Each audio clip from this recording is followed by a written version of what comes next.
than me having to necessarily, give somebody advice from a place of, yeah, I did it like this and I did it like that. And if you go to school, you can do this and do that. I can actually hire somebody. And he's got a couple ways to get people a job. Beyond his work as an agent, he's also working with New Balance on his own line of sports apparel, to mention just one of his other business ventures. I'm Bloomberg's Justin Milliner on the Black Business Beat. Lowe's knows how to help you save time and money, no matter the job. That's why we can deliver supplies to your job site as soon as same day, so you have more time to get the job done. Because when you need it fast, we've got you covered. Lowe's knows pros. Valid on eligible in-stock orders and select zip codes placed by 2 p.m. for same-day delivery by 8 p.m. Subject to driver availability. Fees vary based on purchase. More terms apply. See Lowe's.com/same-day delivery for details. Hey, I got you something. What's this? Just a little Galentine's gift from JTV. Do you mean jewelry television? I love their jewelry. They have the New customers get $25 off their first purchase of $75 or more. Visit jtv.com/romance. Yeah, their artisan collections, gorgeous. Are you going to open your gift? Oh, yeah. It's the pearl bracelet. New customers receive $25 off their first purchase of $75 or more. Visit jtv.com/romance. The views and opinions expressed on this program do not necessarily reflect that of the staff and management of Good Karma Brands, but are the sole responsibility of the host and guests of this particular show.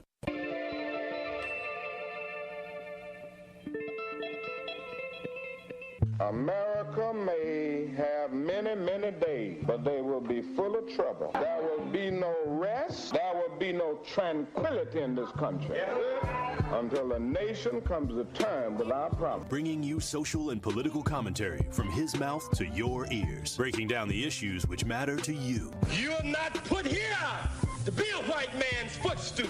You are put here to represent the very best in God's word. Legendary civil rights icon, the Reverend Jesse Jackson in the studio. Reverend Jackson, how are you? Mr. Sherwin, good morning on this chilly Milwaukee morning. And I am pleased to have one of the founding members of the Black Panther Party, Chairman Bobby Seale. Mr. Chairman, how are you this morning? Good morning. I'm doing just fine. Thank you. From Mr. Eric Holder. Mr. Holder, so good to see you. How are you? Well, I'm fine, man. How you been? It's been a long time. Haven't seen you for a while.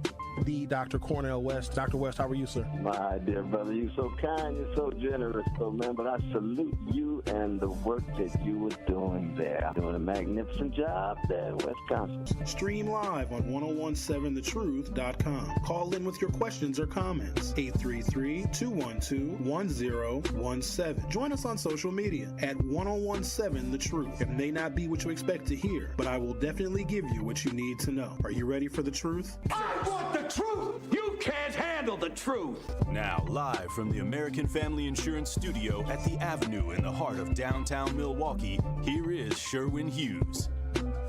Good morning. Welcome to the program. Today is Tuesday, January 28th, 2025. Oh, about last night. Shout out to everyone who came to our Blue Tender event, the fundraising event for Axe Housing last night that took place high atop the Pfister Hotel at the Blue Lounge. Thank you, Truth Nation, for showing up. The amount of money that you all contributed to Axe Housing mission to create more affordable living spaces in our community is absolutely staggering. I think JD himself contributed about 20% of the total. We are still tallying the astronomical amount of money that was made and generated last night for Axe Housing. And so I will have up-to-date totals for you whenever Blue decides they want to count up all the receipts. Couple of things. I don't think I've ever seen human beings consume that amount of alcohol in a 2-hour span in my life. That's number one. Number two, depends on who you ask now. Depends on who you ask. I am either the world's most skilled bartender ever born. I'm either the best you've ever seen. My customer service is top notch. I got many compliments on my customer service. I know sometimes people say that customer service in this world is declining, not when you're being served by the one and only Sherwin Hughes. Or you could be from the other school of thought that thinks I am the worst bartender that has ever existed and probably will ever exist. So here's the problem. Didn't I give you guys fair warning? If you came to the event at Blue, and a lot of you did, thank you so much for coming out on a Monday night. I really can't thank you guys enough for coming out and supporting the event. But I told you, don't order complicated drinks. You know, don't do it, because let me tell you why. It's not good for you. It's not good for me. Now, your drinks are going to get made. Don't worry about that. But it's just going to take longer because my skill set is limited. Let me also be clear about this. I have been talking about this event for a month, right? Giving all the details I could. I also realized that even if I talk about something that I consider incessantly, people still are fuzzy on the details. I wanted to be very clear about when the event started and when the event ended, okay? Started at 5:30. I was supposed to be training from 5 p.m. until 5:30. 30 minutes. Let me be clear about that, too. That's not enough time to train somebody on how to bartend. Blue, if you've never been there before, beautiful lounge, 23rd floor of the Pfister. They have at least, and this is no exaggeration, 125, 130 different brands of liquors and spirits and beer brands and champagnes and rosés and Pinot Noir and Pinot Grigio. And then you want a 6-ounce pour? Do you want a 9-ounce pour? Do you want that in a highball glass? Do you want that in a tall glass? It's very confusing. 30 minutes is not enough time to learn that system, okay? Good news is there were 2 very experienced bartenders that were there helping myself in Deatra Kemp, D. Kemp from Axe Housing, who has been on my program. In fact, all of the programs here on 101.7 The Truth, representing Axe Housing on many occasions. Those bartenders hate my guts because all I could do is make the drinks that I know how to make, but then all the other complicated drinks, I had to refer to the bartenders, the experienced, licensed bartenders that are on staff. But they were the only ones that had access to take the credit cards, run tabs, close tabs, and accept cash. So I'm over here making a gin and tonic and a Tito's and seltzer, put a lime in this one, put a lemon in this one, and then all of the blacks order lemon drops. Can somebody explain something to me? What is it with the blacks and the lemon drops? Oh, Ricky, people were asking about you last night. I know. I delivered a message on your behalf because I am your counterpart here on 101.7 The Truth. And I told people, well, unfortunately, Ricky likes to remain incognito. He's not here. He's doing Ricky things. But then I gave them a message on your behalf. And I said, hey, everybody that's asking about my producer, Ricky. Ricky says, screw all of you blacks. I don't like black people. And so I delivered that message on your behalf to the attendees last night. Wow. Ricky. Yeah. Well, first off, yes. Thank you for making me your counterpart. Yes, absolutely. But yes, I did. For people that's listening, I did not say that. I did not say screw all you black. I don't even talk like that. That's totally Sherwin. I don't even talk like that. All right. Well, they think you said it, so that's just as good for me. I raised on the night like $1,200 in tips. That was crazy. And my drink slanging skills. So here's the thing with me when I make a cocktail. I take my time. I use these magical hands and this incredible craftsmanship and patience when I craft a cocktail. You can't get that kind of perfection in a short amount of time. A couple of notable things took place last night, and I got wonderful feedback. Thank you, guys. That's the thing about being on radio and being so very connected to social media. People have the ability to find you and reach out to you and give you feedback in your inboxes, on your social media pages. And I appreciate people doing that because that's how I know how good or bad of a job I'm doing with damn near anything in my life. So thank you guys so much for oversharing. I did get some feedback from what happened last night. So first thing I got to say, someone needs to check on Linda. Someone needs to check on Miss Shack. I don't think that she is okay. So you know how Miss Shack was joking about getting a room? She should have. She should have. If you want to see pictures, some pictures are starting to roll in. More pictures still have to be obtained from other attendees. You can go to the Hughes Views Facebook group. I posted a dozen or so pictures there. You also can go to the Sherwin Hughes main page. my fan page as well. I think I posted those pictures so you can get a glimpse. It's a small glimpse, a glimmer of what you missed last night at the Blue Tender event. Very happy to report that Truth Nation showed up and showed out. JD, who I come to find out, has got to be independently wealthy. The amount of money he was throwing in. So I had a cash tip jar. And at the end of our shift, which is only 2 hours, like I don't want you all to think that this money was raised over the course of an evening. Had I bartended over the course of an evening from when Blue opened until when they closed, I would have raised $37 billion. Absolutely. So if you have a charitable event and you'd like to bring on your boy Sherwin Hughes to help your nonprofit raise money for your nonprofit organization or your charity, I'm your man. Especially as we come to find out that Donald Trump is freezing, if not suspending outright, all federal grants for the foreseeable future. You might want to call up your boy. I'll raise you billions and billions of dollars. However, I digress. I arrive at about probably 4:50 p.m. for my training session that starts at 5 p.m. Doors are supposed to open at 5:30 for the Blue Tender event last night at the Blue Lounge high atop the Pfister Hotel. There's already a person there waiting. Already at 4:40 when I got there, 4:45, whenever it was, 4:50, I don't know when it was, early. There was already somebody waiting, and the doors were locked. So when I arrived for my training session, and you know Sherwin is early. I don't like to be late. It's a horrible stereotype of the blacks that were always late. I don't like that stereotype, so I tried to defy the stereotype. So they open the doors. I meet the bartenders. They give me a really brief, basic rundown of where everything is.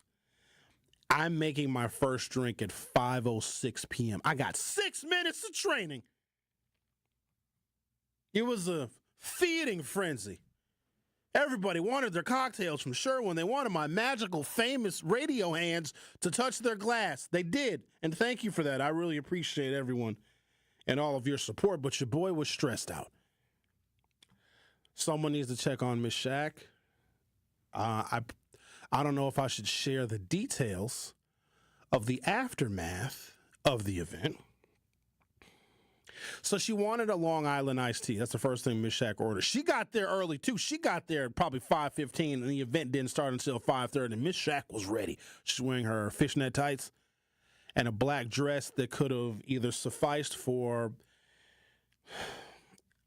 a mid-1980s prom or as a backup dancer for the Shirelles. Either one, Miss Shack's dress could have sufficed for either one.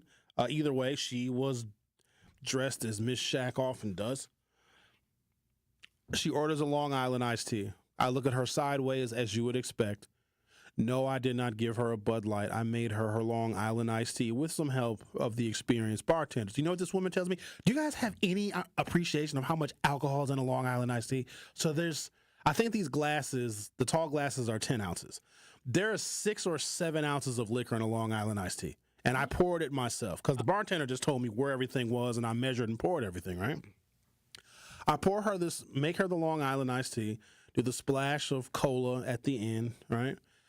She drinks like half of it in 6 minutes. You know, she screams out to me as I'm behind the bar, slaving away like I'm on a plantation. I'm making drinks. I'm doing all sorts of things. Sherwin, I can't taste the liquor in my Long Island. So what did you do? I didn't do a damn thing. I was like, Linda, I saw how much alcohol I put in your Long Island. I can't taste the liquor. Whenever somebody says they can't taste the liquor in a drink, especially a drink that you poured each individual liquor into the glass, it's just a matter of time before that volcano explodes. So she decides that she gets about maybe 3/4 of the way done with her Long Island iced tea. Sherwin, I want another Long Island iced tea. And I said, Linda, you really need to finish the one that you have. Because I'm trying to get Linda drunk, quiet, and the hell out of the venue because she is a powder keg ready to explode, especially with how she was dressed. I'm sorry to tell you, but it doesn't work like that. I know. I found that out the hard way as a bartender. And also, the drunker she got, so she's wearing this dress. I wonder if it's pictured. in the pictures that I posted on my Facebook page. I'll post them on my Instagram as well. So the drunker she got, her dress kept sliding down and her bra was showing. So like Linda had a drunk meter. The drunker she was, the lower her dress was and the more exposed her bra was. So I have her finish her first Long Island iced tea, which probably took a considerable amount of time because I required her to finish the first one in its entirety before I would pour another. And now she's screaming and yelling, Sherwin, I ordered my second drink 45 minutes ago. I said, Linda, you need to finish your first drink before I pour you another one. So we make her another one. Kiss of death and a mistake. I should have cut her off after one. By the time she is maybe a third of the way done with her second drink, well, the Miss Shack that you hear call this show came out in full force. Let me be real clear about Linda. And I know you guys love her and you're, a fan of hers, and she calls the show with great frequency. We know how motivated Linda is to help the community. She has all of these different things she wants to do, and we support Linda very much. We love Linda. She's very much a part of this show, is she not? Linda is, in fact, the female version of Al. She is. 100%. Thank you guys for coming out last night. Appreciate it. Got a bunch of stuff I'd like to talk to you about today, including a list of companies that supported Donald Trump and or contributed to the creation of Project 2025 that was an outgrowth of the Heritage Foundation and putting together Donald Trump's current agenda. Literally everything that you are seeing in these first 100 days for sure are the groundwork foundation of what Project 2025 put together for Donald Trump. This is his plan for the first 100 days. And from the Trump administration perspective, this Project 2025 implementation is going swimmingly well. So I'm going to let you guys make informed consumer decisions, okay? If you don't want to support a business, a company, a corporation, a retail outfit that supported Donald Trump, his inauguration, and or contributed to the creation of Project 2025, I'm going to read the list of companies that contributed to the Heritage Foundation, which authored Project 2025, and or these companies, and some companies did both, contributed to Donald Trump and his inauguration. So I'm going to read this list of companies. Some of these companies are going to sound very familiar, but I just want you to know who you are supporting. And in some of these cases, I want you to find alternatives to some of these businesses and companies that we have documented evidence that they contributed to Donald Trump's campaign, contributed to his inauguration, or contributed to the creation of Project 2025. And I'm also going to give you the no-holds-barred, bare-bones, raw economic data of what illegal immigration and illegal immigrants actually cost to this country. So we're going to take away all the spin, and we're going to give you the true, unadulterated facts. So, again, you can make your own decision. You are listening to The Truth with Sherwin Hughes on 101.7 FM. Don't go anywhere. I'll be right back. The Truth with Sherwin Hughes returns after this on 101.7 The Truth app, and 1017thetruth.com. 'Tis the season of giving. Join us at WTMJ for our Giving Tuesday celebrations, where we use our platform to help local organizations better the lives of those they are helping. Jeff Wagner and Wisconsin's Afternoon News are helping Capco's Kids to Kids Toy Drive. To get a link to help out this organization, text TOY to the Old National Bank talk and text line, 855-616-1620. We are Wisconsin's radio station, News Radio WTMJ. The Reverend Dr. Martin Luther King described a true education as one that successfully combines intelligence and character. Concordia University prepares learners for meaningful lives of leadership and service to meet all of life's callings. They offer world-class programs online and face-to-face in a faith-based, student-focused environment. Classes are small, opportunities endless. Visit cuw.edu to learn more. I'm 101.7 The Truth's Dr. Ken Harris, and I'll be at the MLK Prayer Breakfast at Concordia University, Wisconsin. And while this is is an invitation-only event, I invite you to listen to the event live on The Truth, Saturday, February 1st from 10 a.m. till noon. The brunch at Concordia University, Wisconsin, hosted by Walter Goodwin, director of the Office of Multicultural Engagement, is a gathering honoring the Reverend Dr. Martin Luther King, a time of reflection and prayer. The theme of the brunch at Concordia University this year is Upon This Rock from Matthew 16:18. And I say also unto thee that thou art Peter, and upon this rock I will build my church, and the gates of hell shall not prevail against it. Who's looking for a deal? Well, Cousin Subs has a better deal just for you. Cousin's new $10 meal deals are now available online only. Choose between a 7.5-inch ham and provolone, turkey breast, or veggie sub, a bag of chips or regular fry, a regular fountain beverage, and cookie at cousinsubs.com or on the mobile app for just $10. Now that's a better deal. Cousin Subs, we believe in better. Available at participating locations only. Offer subject to change without notice. Join the Greater Milwaukee Urban League as it celebrates individuals and organizations whose commitment to equity creates strong partners and strong communities. It's all happening at the annual Equal Opportunity Day Luncheon on Thursday, March 13th at the Pfister Hotel. Greater Milwaukee Urban League will honor local leaders and organizations committed to empowering communities and changing lives. Join us for a special recognition of legendary past President Ralph Holman. For details, sponsorship, and tickets, go to tmul.org. Injured? Call Gruber Law Offices today. One call, that's all. Literally one call, that's all. I made one call and that's all, worry-free. One call, that's all. It worked. Just one call and that's all. They will do what they say they're gonna do. One call and that's all. One call, that's all means security. It's literally one call, that's all. It's a phrase we'll never forget. Gruber Law Offices. One call, that's all. You are listening to The Truth with Sherwin Hughes on 1017 The Truth, The Truth app, and 1017thetruth.com.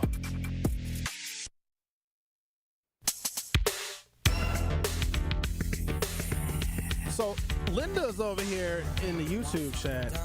If you haven't done so already, go to youtube.com or open up your YouTube app from your smartphone or other mobile device.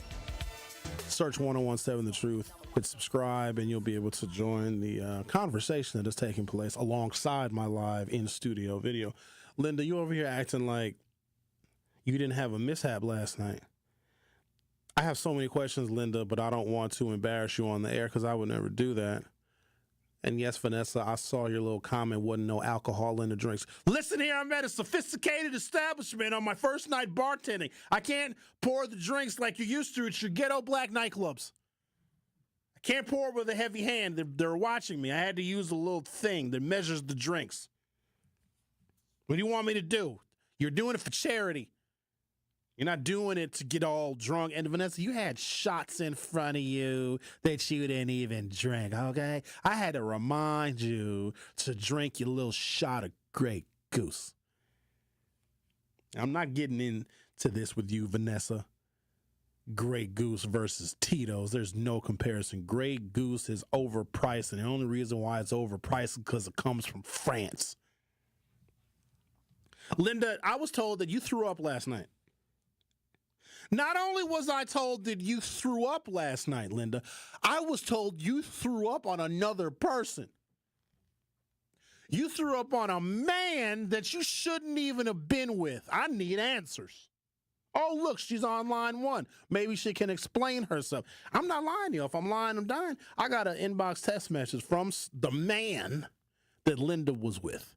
Okay, a man that was also at the event, but I don't want to name this man. And Linda, when I take your phone call, you bet not name him either. I don't know what this brother's other attachments are other than you. He texted me and said, Sherwin, Linda got sick on me. I said, what? I was home early, too. And I didn't have a drop of alcohol. I don't know how some bartenders do it. I think this shows how skilled some bartenders are. There is no way that I could have accepted, and thank you guys for offering to buy me drinks. I do appreciate that, but there's no way that I could have consumed any alcohol and still attempted to bartend. I was sweating.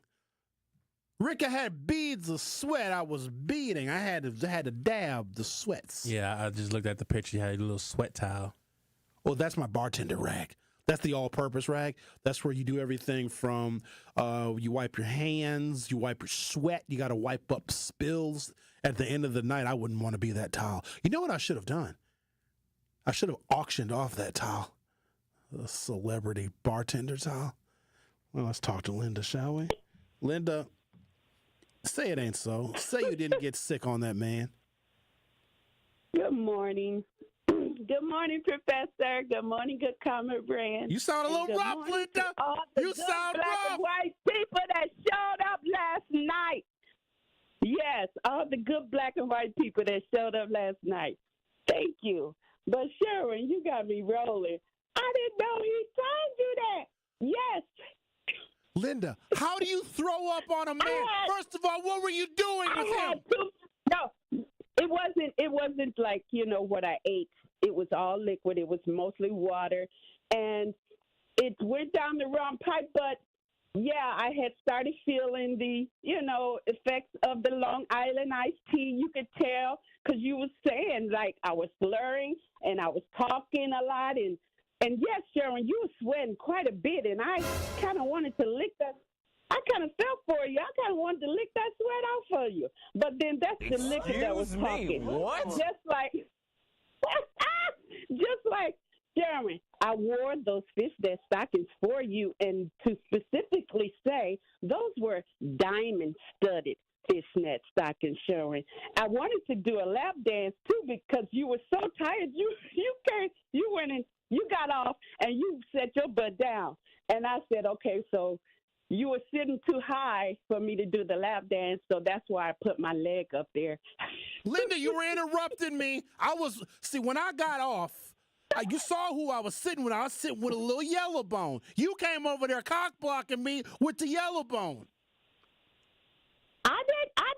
Listen, I'm very focused. I don't look left or to the right. When I zone in on you, that's just what I do. But it wasn't to intimidate her or to disrespect anything going on there. I was just having my little moment of fun. Linda, I'm sitting in a booth, and you put your leg on the seat of the booth, and I thought that I was going to get swallowed up. Swallowed up. Have you ever been swallowed up? Well, you were in like a threesome type of position right there with her on one side and me on the other. But I just wanted you to see those diamond-studded fishnet stockings I wore specifically for Sherwin. Linda, why did you throw up on a man? I was talking and it just came up. I think I should have swallowed before I started talking. God. But see, where did this was this at the Fister? Yeah. Yeah. Linda, we were about to leave and everything. You can't go back there. Nobody saw it but me and him.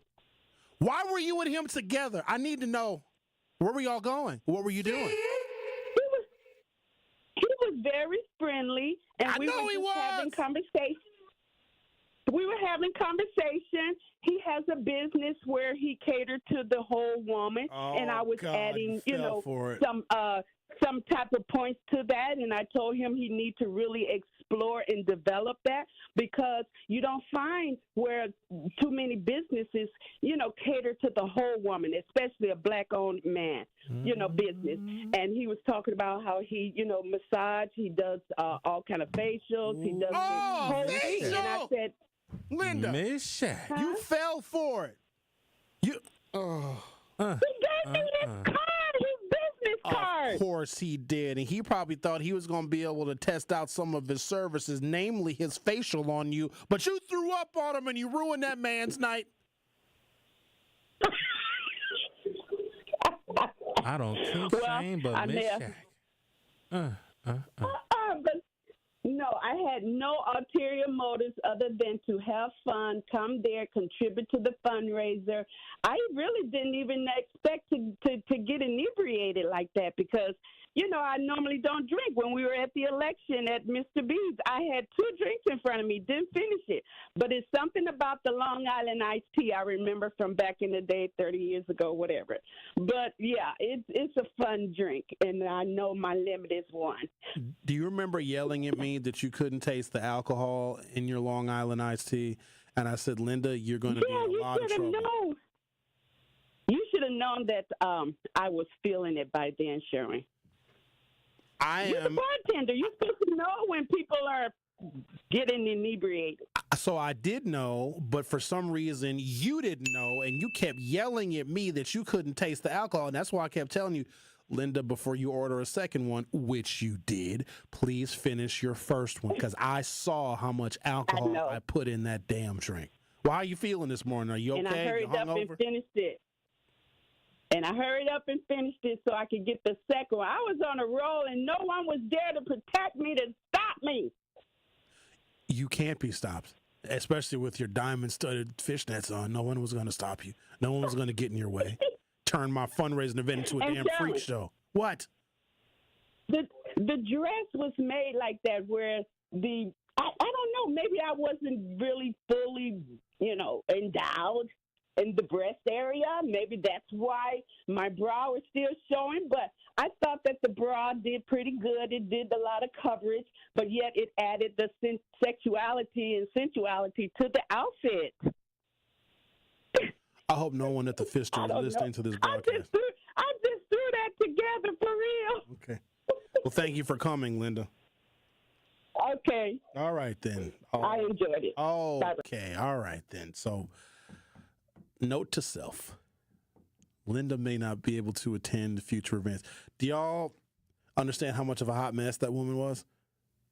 But this is the kind of stuff you can expect when you come to events that are hosted by Sherwin Hughes of The Truth with Sherwin Hughes on 101.7 FM. This also makes me very nervous for our upcoming season of Beyond the Mic, which you know that you may call it summer. But around here, 101.7 The Truth, we call it Beyond the Mic season. And it stretches from Memorial Day weekend all the way through Labor Day weekend. I am afraid of what y'all might do. We might end up seeing a nipple at one of our Beyond the Mic events. Because, what else could possibly happen? Linda got sweet-talked out of blue by a man who provides sensual services to women. And then she threw up on him and ruined that man's night. And I think he ended up getting mad at me because I'm the one that made her drinks, and she gets so drunk she throws up on him. He probably thought he was going to have an Al moment with her. But whatever. Glad you guys came out. Glad we raised the money that we did. Now, can I please get on to serious radio show things? I got many things to talk about as Donald Trump is ruining the world. Let's get back to business on the other side, shall we? Good. The Truth with Sherwin Hughes on 101.7 FM. We'll be right back. The Truth with Sherwin Hughes returns after this on 101.7 The Truth app, and 1017thetruth.com. Truth Nation, get ready to celebrate excellence, passion, and the power of community as we host our first annual Truth Community Awards on Friday, February 28th at Potawatomi Casino and Hotel. This will be a Truth family party where we will celebrate the unsung heroes of our community, and we roll out the red carpet for those making a positive impact every day. Tickets are selling fast, so go to 1017thetruth.com today to make sure you do not miss out on the biggest celebration in Milwaukee. Tickets are only $25 and includes free food, free drinks, and free Truth giveaways. Don't miss an evening filled with entertainment, heartfelt stories, and celebrating our city with the 1017 The Truth team. Visit 1017thetruth.com right now to buy your tickets to our Truth Community Awards. That is 1017thetruth.com to secure your spot for a night of celebrating the excellence of our community. The Truth Community Awards is presented by Potawatomi Casino and Hotel and brought to you by the award-winning 1017 The Truth. Dr. Martin Luther King Jr. He has inspired generations of change leaders, and many more are to come. Let's celebrate his legacy by enjoying incredible speeches by Milwaukee Milwaukee Public Schools students. For the past few months, we have been in a time of extreme divisiveness and hostility. In all of the chaos, I find that I'm itching to get out there and make myself heard, to gratify my yearning for involvement. I'm so enthralled with desperately hoping that I'll make the right choices in the future that I fail to recognize the fact that I have the power to ensure that success now. As Dr. Martin Luther King Jr. once said, we are faced with the fact that tomorrow is today. We are confronted with the fierce urgency of now. In this unfolding conundrum of life and history, there is such a thing as being too late. We need to take action, for ourselves and for each other. How will you help the people around you if you aren't willing to change? People are stronger when united. We dream and we try and we fail and we grow, but we do it together. What's important is that when someone asks you the question, what are you doing for others? You'll be able to say that you're changing. The best thing you can do for someone else isn't about material things or getting recognition for good deeds. It's letting someone make an impression on you.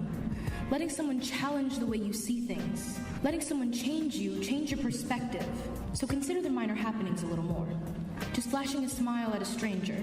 A small change in your demeanor, and that person will be thinking about your kindness for the rest of their day. All it takes is a split second more consideration. That's all it really is. A thought. A change. A brilliant, shining chance to do what you can for others. Take it. Marcus Performing Arts Center and We Energies are proud to sponsor the Dr. Martin Luther King Jr. Speech Contest.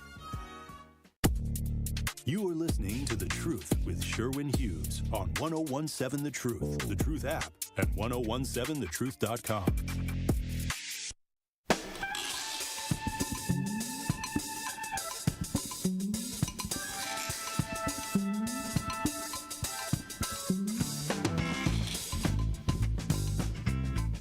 I want to give you guys this full list of companies. These are companies that publicly reported that they contributed to the Project 2025 document, contributed to Donald Trump's political campaign and or his inauguration. And so the list is exhaustive, and you're going to hear some familiar companies on this list. Now, this does not mean that you are going to boycott or stop supporting these companies. I just want you to be more aware.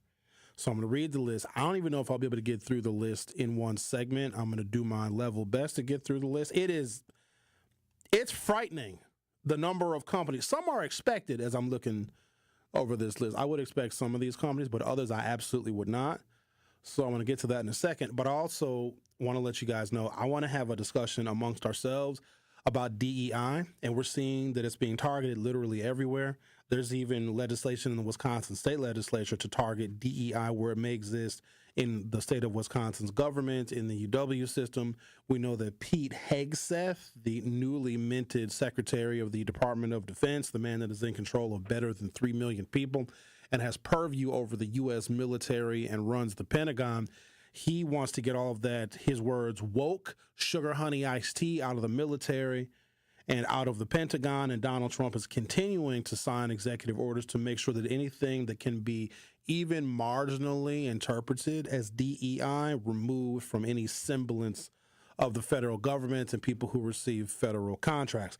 I want us to have a discussion about DEI and what it means to us, what we think it is, because right now it's so nebulous that it's easy to just reduce someone in the Trump administration's understanding of DEI, of anything that relates to people of color, minorities, marginalized groups, not just black people, not just Latinos and Hispanics, not just Asian people, but women and veterans and those who are differently abled, because all of that can fit into the category of DEI. And here's where they get a saving grace. Because the interpretation of DEI is so loose, whoever the person is that's in charge of the hiring and the firing of, let's say, any federal department under the Donald Trump administration, whatever they personally think DEI is how they are going to use the executive orders as their own personal cudgel. That is why it is so frightening. If you really wanted to be strategic and surgical about, quote unquote, the pitfalls of DEI and rooting it out, and I've got some issues with DEI too. Now, that's why I want to have this discussion amongst ourselves. He would have defined it In one of those executive orders, he would have said, per the Trump administration, per me as the executive of the United States, here is how I, Donald Trump, define DEI.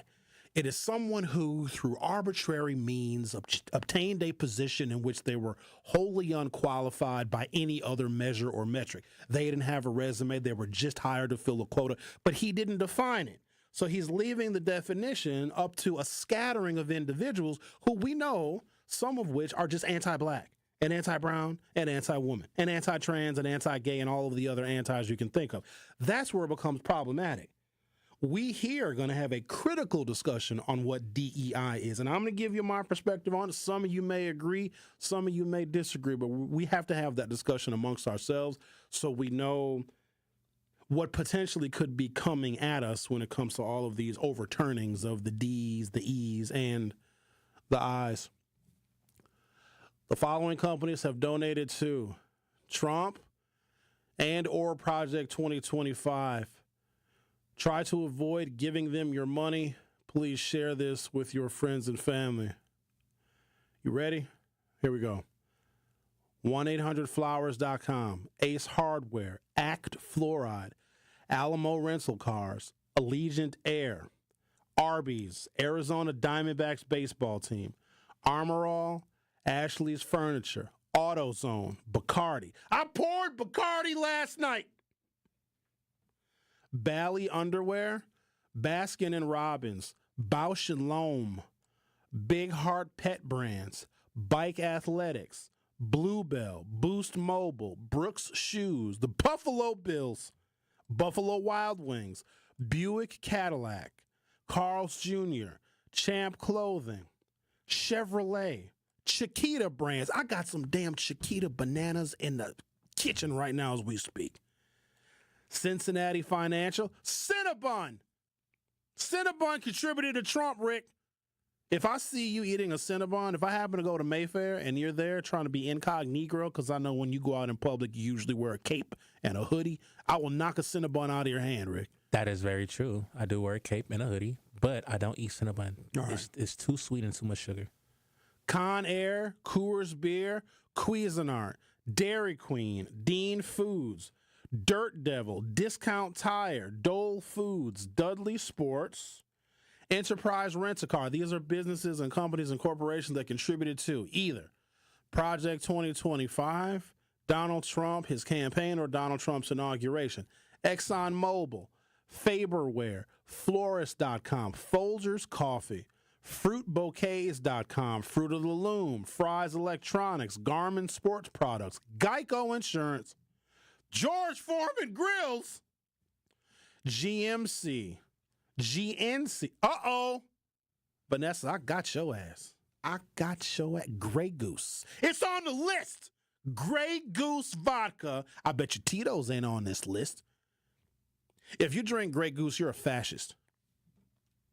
Haynes, Hardee's, Hazelberg Diamonds, Hendrick Motorsports, Hershey Products, Hobby Lobby, Home Goods, Hoover Vacuums, Horizon Bank, Jimmy Dean Sausage, Keller Williams Realty, LL Bean, Land O'Lakes, Las Vegas Sands Hotel and Resort, Legs Pantyhose, the Los Angeles Angels, Maidenform Underwear, Marshalls, Martin's Famous Pastry Shops. Oh, not McDonald's. That quarter pounder with cheese tastes like racism and xenophobia. Miller Beer. Oh, not Miller tasting like a Nazi salute. Milwaukee's Best Beer. Mobile.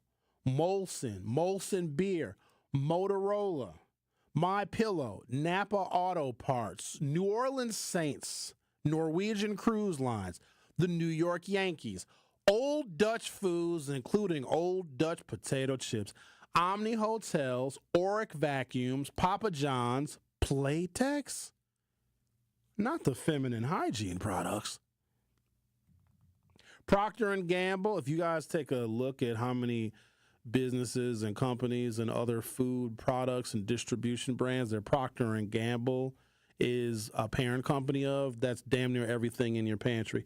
Public Storage Incorporated, those of you that have those public storage units.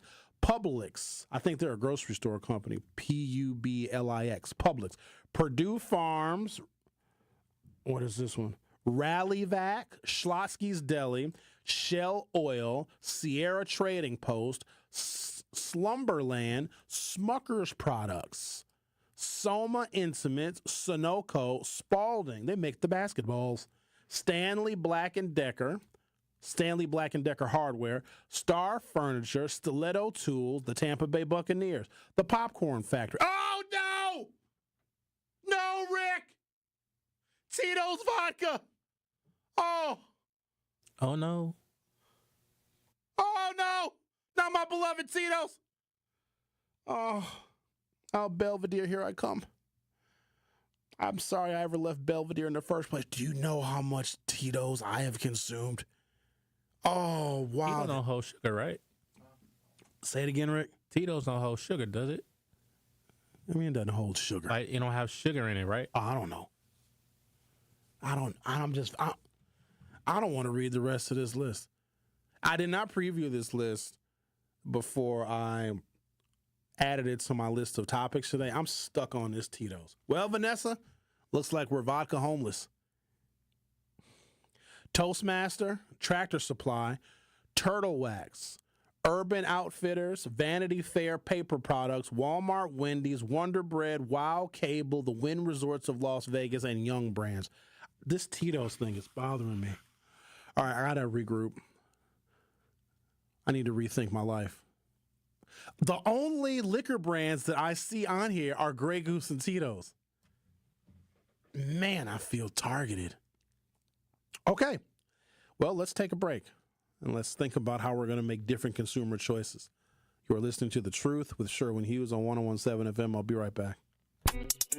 The Truth with Sherwin Hughes returns after this on 101.7 The Truth app, and 1017thetruth.com. Here at the new 101.7 The Truth, we aim to be a staple in Milwaukee's Black community. We are committed to partnering with local organizations and supporting Black-owned businesses. We are proud to call Milwaukee our city and promise to be a positive reflection of our community. We look forward to celebrating Black culture and excellence with you every day as we make history and continue to uplift the voices in our city. Join us for the journey at the new 101.7 The Truth, founded by Gruber Law Offices. Milwaukee, Black Talk. It's 101.7 The Truth's Dr. Ken Harris for Pella Windows and Doors of Wisconsin. Happy New Year means a lot of rough days ahead for those who suffer from seasonal affective disorder. Plenty of gray, frigid days on the horizon where we all just want to be snugly and warm at home. That's where Pella Windows and Doors of Wisconsin comes in. Their inviting doors welcome friends and family into a cozy home thanks to Pella's gorgeous, energy-efficient windows, keeping the cold out. Pella can make your home as beautiful on the outside as it is comfortable on the inside. Celebrate the new year with 0% interest for up to 3 years at Pella Windows and Doors of Wisconsin.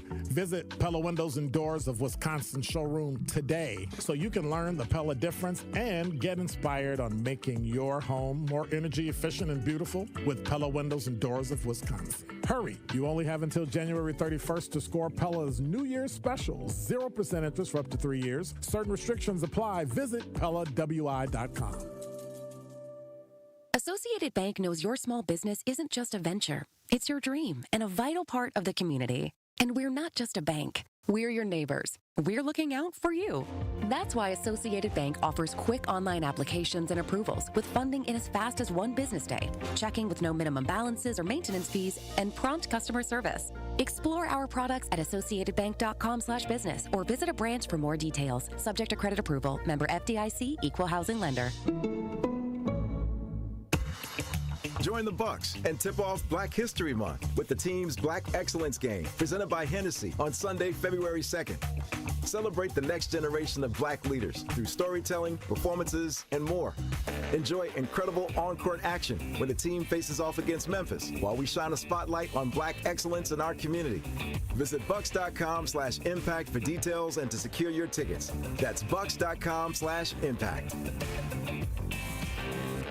It's time for the 32nd Annual Young Gentleman Scholarship Botillion, presented by the Seven Jewels Foundation and the Delta Chi Lambda chapter of Alpha Phi Alpha Fraternity Incorporated. A Botillion young gentleman is a high school senior in Milwaukee who's about to embark on adulthood and has chosen to pursue higher education, college, trade, or technical school. One lucky bowl will win a $5,000 scholarship. Apply by February 21st, 2025, and for more information, call Kevin Patterson at 414-364-2835. You are listening to The Truth with Sherwin Hughes on 1017 The Truth, The Truth app, and 1017thetruth.com.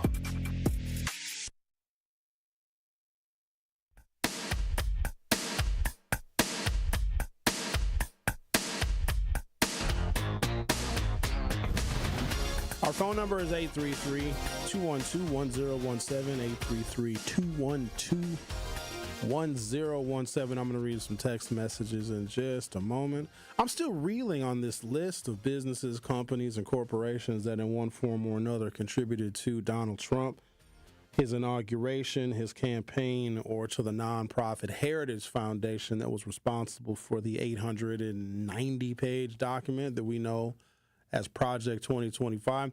And as more details of the Trump administration are coming to fruition, they're not kidding, everybody. Like, literally everything that's in Project 2025, Donald Trump doesn't even have to think. They wrote all of these executive orders for him. He just had to have a staff person put the details of Project 2025 on paper, and then Donald Trump just signed them. I'm not going to, point fingers and do an I told you so with Trump supporters, because when Trump said he knew nothing about Project 2025, he said, oh, I heard of it, but it's too extreme. Like, those are the ways in which he tells his lies. He denies something and people, they believe him. Because the way he speaks his truth on everything else, like, he's very raw and unfiltered, and I think people confuse that with honesty. He uses his persona of being raw and unfiltered and sometimes saying the quiet part out loud to engender more honesty. And people think that he's being honest because, he speaks his mind. Donald Trump says, whatever he wants, whenever he wants, he's unfiltered. Please do not confuse that for the truth. He's also using that pseudo credibility when he denies stuff. You just can't believe anything that he is saying, because he has garnered a lot of support from his followers. Like, they follow him. They believe him. Whatever he says, they go with it because they think that he has their best interest in mind. He doesn't. And we try to communicate that. And I think some of us got kind of smug as we were talking to people. And some folks thought that we were maybe talking down to them during the campaign. But it's just we know and understand this man and how he moves and how he operates. And we saw through it. But a lot of people that were looking for honest economic help and thought that Donald Trump could deliver it because of his business acumen, like, that's what breaks my heart. Because at the end of the day, I can do a bunch of finger pointing, and I'm even getting some heat because people are saying, oh, Sherwin, don't give those people a pass. We still got to share a country with those folks. And if they're angry and if they're unhappy and if they're upset, they can have a devastating impact on the rest of us. So it does me no good, does us no good, if we're just pointing the fingers and talking about how stupid Donald Trump supporters are. We made that case during the campaign. Let's talk to someone who I know voted for Trump, even though he says otherwise. Hello, Brian. Is the earth still flat today, or did it round itself out? Flatter than ever. Okay. But anyway, I know that you mentioned all those companies and what have you. But the thing you got to understand is companies don't just sign on to things without foreshadowing, without planning. So if all these companies are just getting red now, trust me, they were planning this a year ago. Okay? So obviously, somebody already knew Donald Trump was going to win. You know what I mean? Contributions don't mean that the people who are contributing know that they're going to win. They want to help that person win, but I don't think their contribution is, let's give to Trump because we know he's going to win. But here's the thing. I also don't have the list of businesses, companies, and corporations that may have contributed to Kamala Harris, because a lot of times these corporations, they hedge their bets. So they'll give $3 million to Kamala, they'll give $4 million to Trump, and in the event that Kamala won, they can say, hey, Kamala, we gave you $3 million too. Yeah, you got a point. But be that as it may, I don't think it's going to be as bad as people are thinking. Certain people are thinking it's going to be. I really don't think it's going to be as bad. Brian, I want you to take an inventory of what has happened over 8 days. Not 80 days, not 8 months, not the first 2 years, not the first 3 years. It has been 8 days, and anything related to DEI has been gutted. There has been a pause on all federal loans and federal grants that fund things like nonprofits and even local governments. All of that has been paused, and they are looking to essentially remake the entire American democracy. And this is not stuff that has happened over years, Brian. This is literally week 2 of this administration. So when you say, I don't think things are going to be that bad, I never would have imagined that things would have changed as quickly as they did in 8 days. They're literally removing people from the U.S. military. But it won't be that bad, though. You're right. No, well, of course not. The majority of the people in the government in Washington, a lot of those folks are black. So if they're not, screaming alarm, I don't think we need to scream alarm either. Brian, do you understand that within 72 hours of Donald Trump being inaugurated, that they suspended the emails of every single quote-unquote DEI employee in every federal agency, and they were asked to leave by 5 o'clock that day, as now the department heads in every single federal government department is asking, they have to create these plans or being asked to create plans to figure out how you terminate these people. Did you know that? In the first week, Brian, what's a DEI employee to you? What do you think that is from someone who is loyal to Donald Trump? When they say, Brian, these are DEI people, who do you think they're referring to? Be honest. Probably. No, not probably. Who are they referring to, Brian? Who's a DEI hire? Didn't you just say the majority of the black people that work in Washington, D.C. are black? So who's a DEI hire to a Trump person?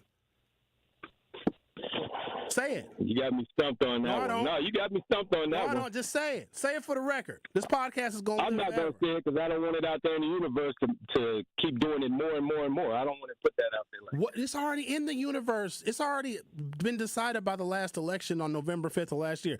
Who do you think a DEI hire is when it comes to a Pete Hegseth or a J.D. Vance? Who do you think they think DEI people are? Say it. Okay, I'm going to say Asians then. Goodbye, Brian. You're listening to The Truth with Sherwin Hughes. Stay tuned for Hour 2. The Truth with Sherwin Hughes returns after this on 1017 The Truth app, and 1017thetruth.com.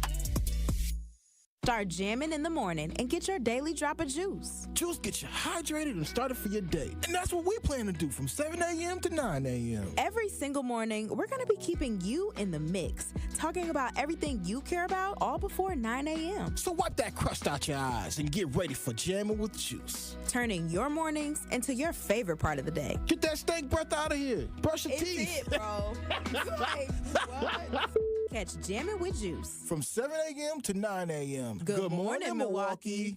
Get the beat of the Bucks straight from a fan favorite and Bucks legend. Welcome to the fantastic voyage. Marcus Johnson, the captain of this vessel. Tap into Here District with Marcus Johnson, a Bucks Plus audio production. My first mate, Chris Johnson, the only father and son tandem. Your weekly pulse on the Milwaukee Bucks and conversations with the biggest names in basketball. This week on the pod, Marcus and Chris are joined by NBA and Bucks champion George Hill. Find Here District now on Bucks.com/plus, the Bucks app, or wherever you get your podcast.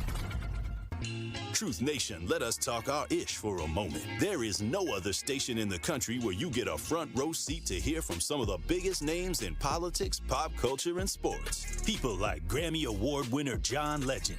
Knowing that fight isn't over, knowing that we've got to stay motivated and stay inspired. Glory was the song that myself and Common wrote. Two brothers from the Midwest, from Chicago and from Springfield, Ohio. Oscar Award winning actor Don Cheadle. I know that we're the bright, shiny thing that sometimes gets the attention, but I would say don't listen to celebrities. You don't have to listen to us. Listen to yourself. And President Donald Trump's son, Don Jr. When did we have a strong economy? And I don't think anyone with a straight face can say right now. And the reality, when you look at it, it's not even voting for my father. Look at the team that's now surrounding him. Tap into the award-winning and nationally recognized 1017 The Truth by downloading the Truth app and streaming us live at 1017 The Truth on YouTube. Milwaukee Black Talk. When a parent sees their child smile, they see hope. Aleem hoped that his son Rajib would have an easier life than he had. You see, Rajib, just like his father, was born with a cleft. But as a fisherman in a small village in Indonesia, the cost of surgery was out of reach. Their lives were transformed thanks to Smile Train, which sponsors free, life-changing cleft surgeries and other essential treatments. Rajib's surgery marked Smile Train's 2 millionth, and incredibly, Aleem's was the 2 million and first. Now, their smiles are a symbol of hope for children with clefts all over the world. 540 babies are born with a cleft each day, but through Smile Train, millions of lives have been changed. To learn more and support the global cleft community, visit smiletrain.org/learn. Smile Train, changing the world one smile at a time. Listen to the home of the 5K Gruber Cash Giveaway. 1017 FM, 1510 AM, WGKB Waukesha, and W269DL Milwaukee, a locally owned Good Karma brand station. You are listening to The Truth with Sherwin Hughes on 1017 The Truth app, and 1017thetruth.com. California love.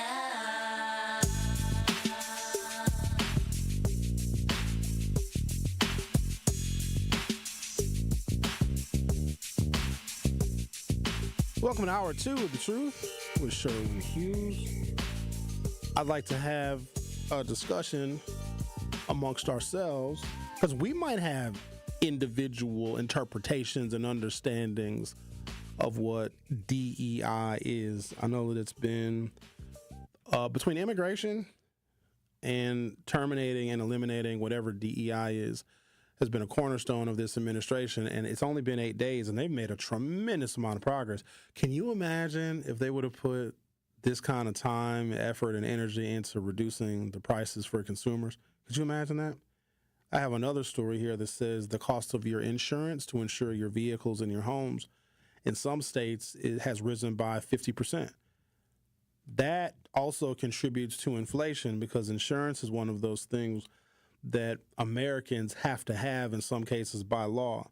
There's about 225 million vehicles that are currently insured in the United States, and just a modest increase in how much your insurance premiums are costing you can have a major and devastating impact on American consumers, right? So just imagine this, just a $10 increase on average of someone's monthly insurance premiums. This is just for vehicles. This isn't even for houses, for businesses.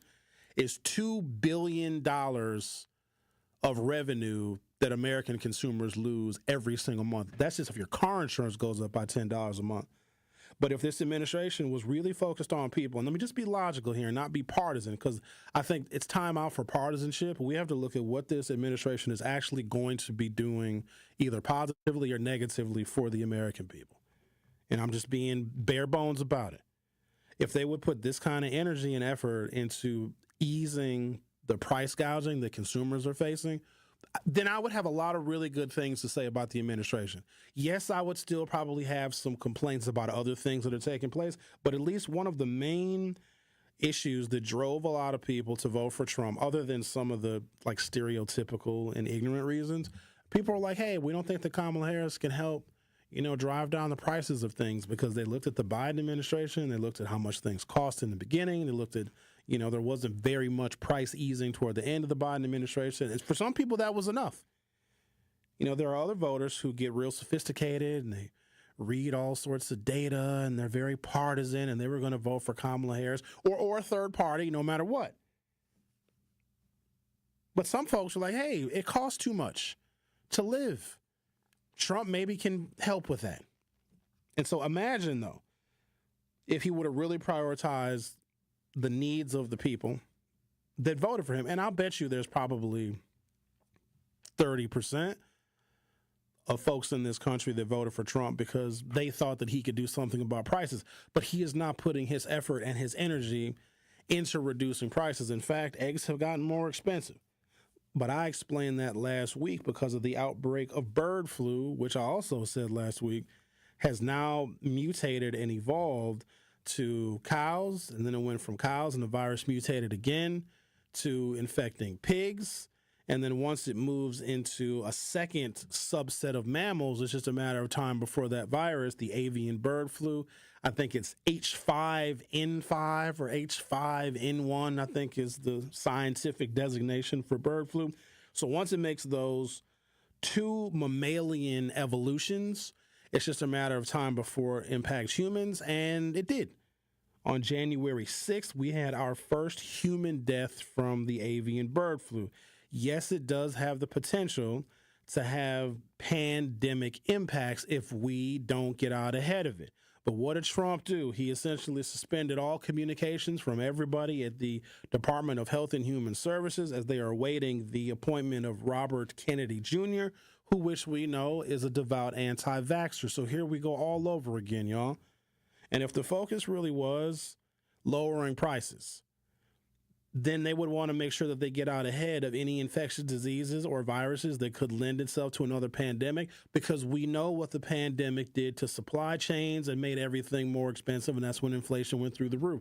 So just with what has happened in these last 8 days and what we know about the early January death of the first person from bird flu, which took place in New Orleans, we're just doing a repeat of the failures of the first Trump term.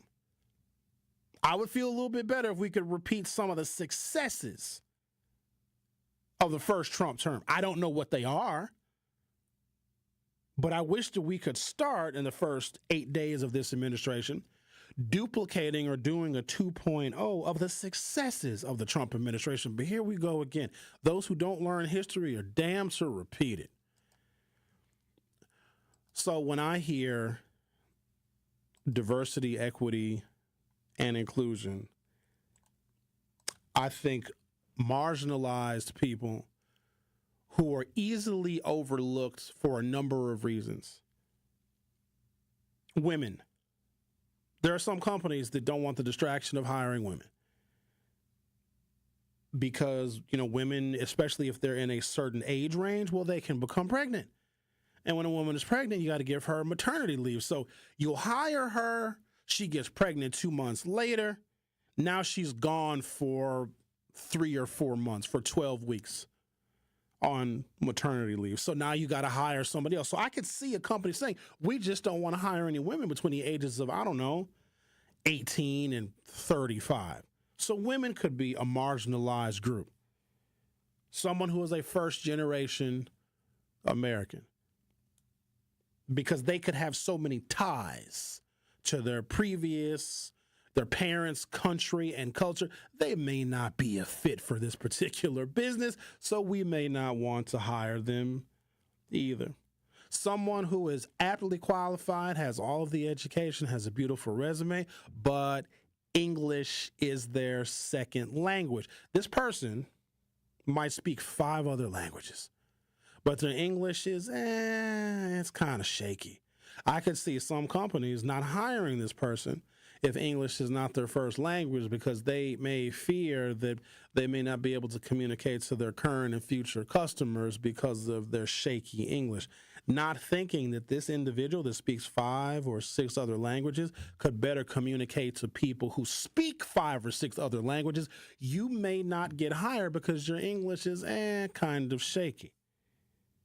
Someone who is obviously of Latino descent could be considered a DEI hire because, this company doesn't really hire a lot of Latinos, et cetera, et cetera. Or, of course, an African American. Or some companies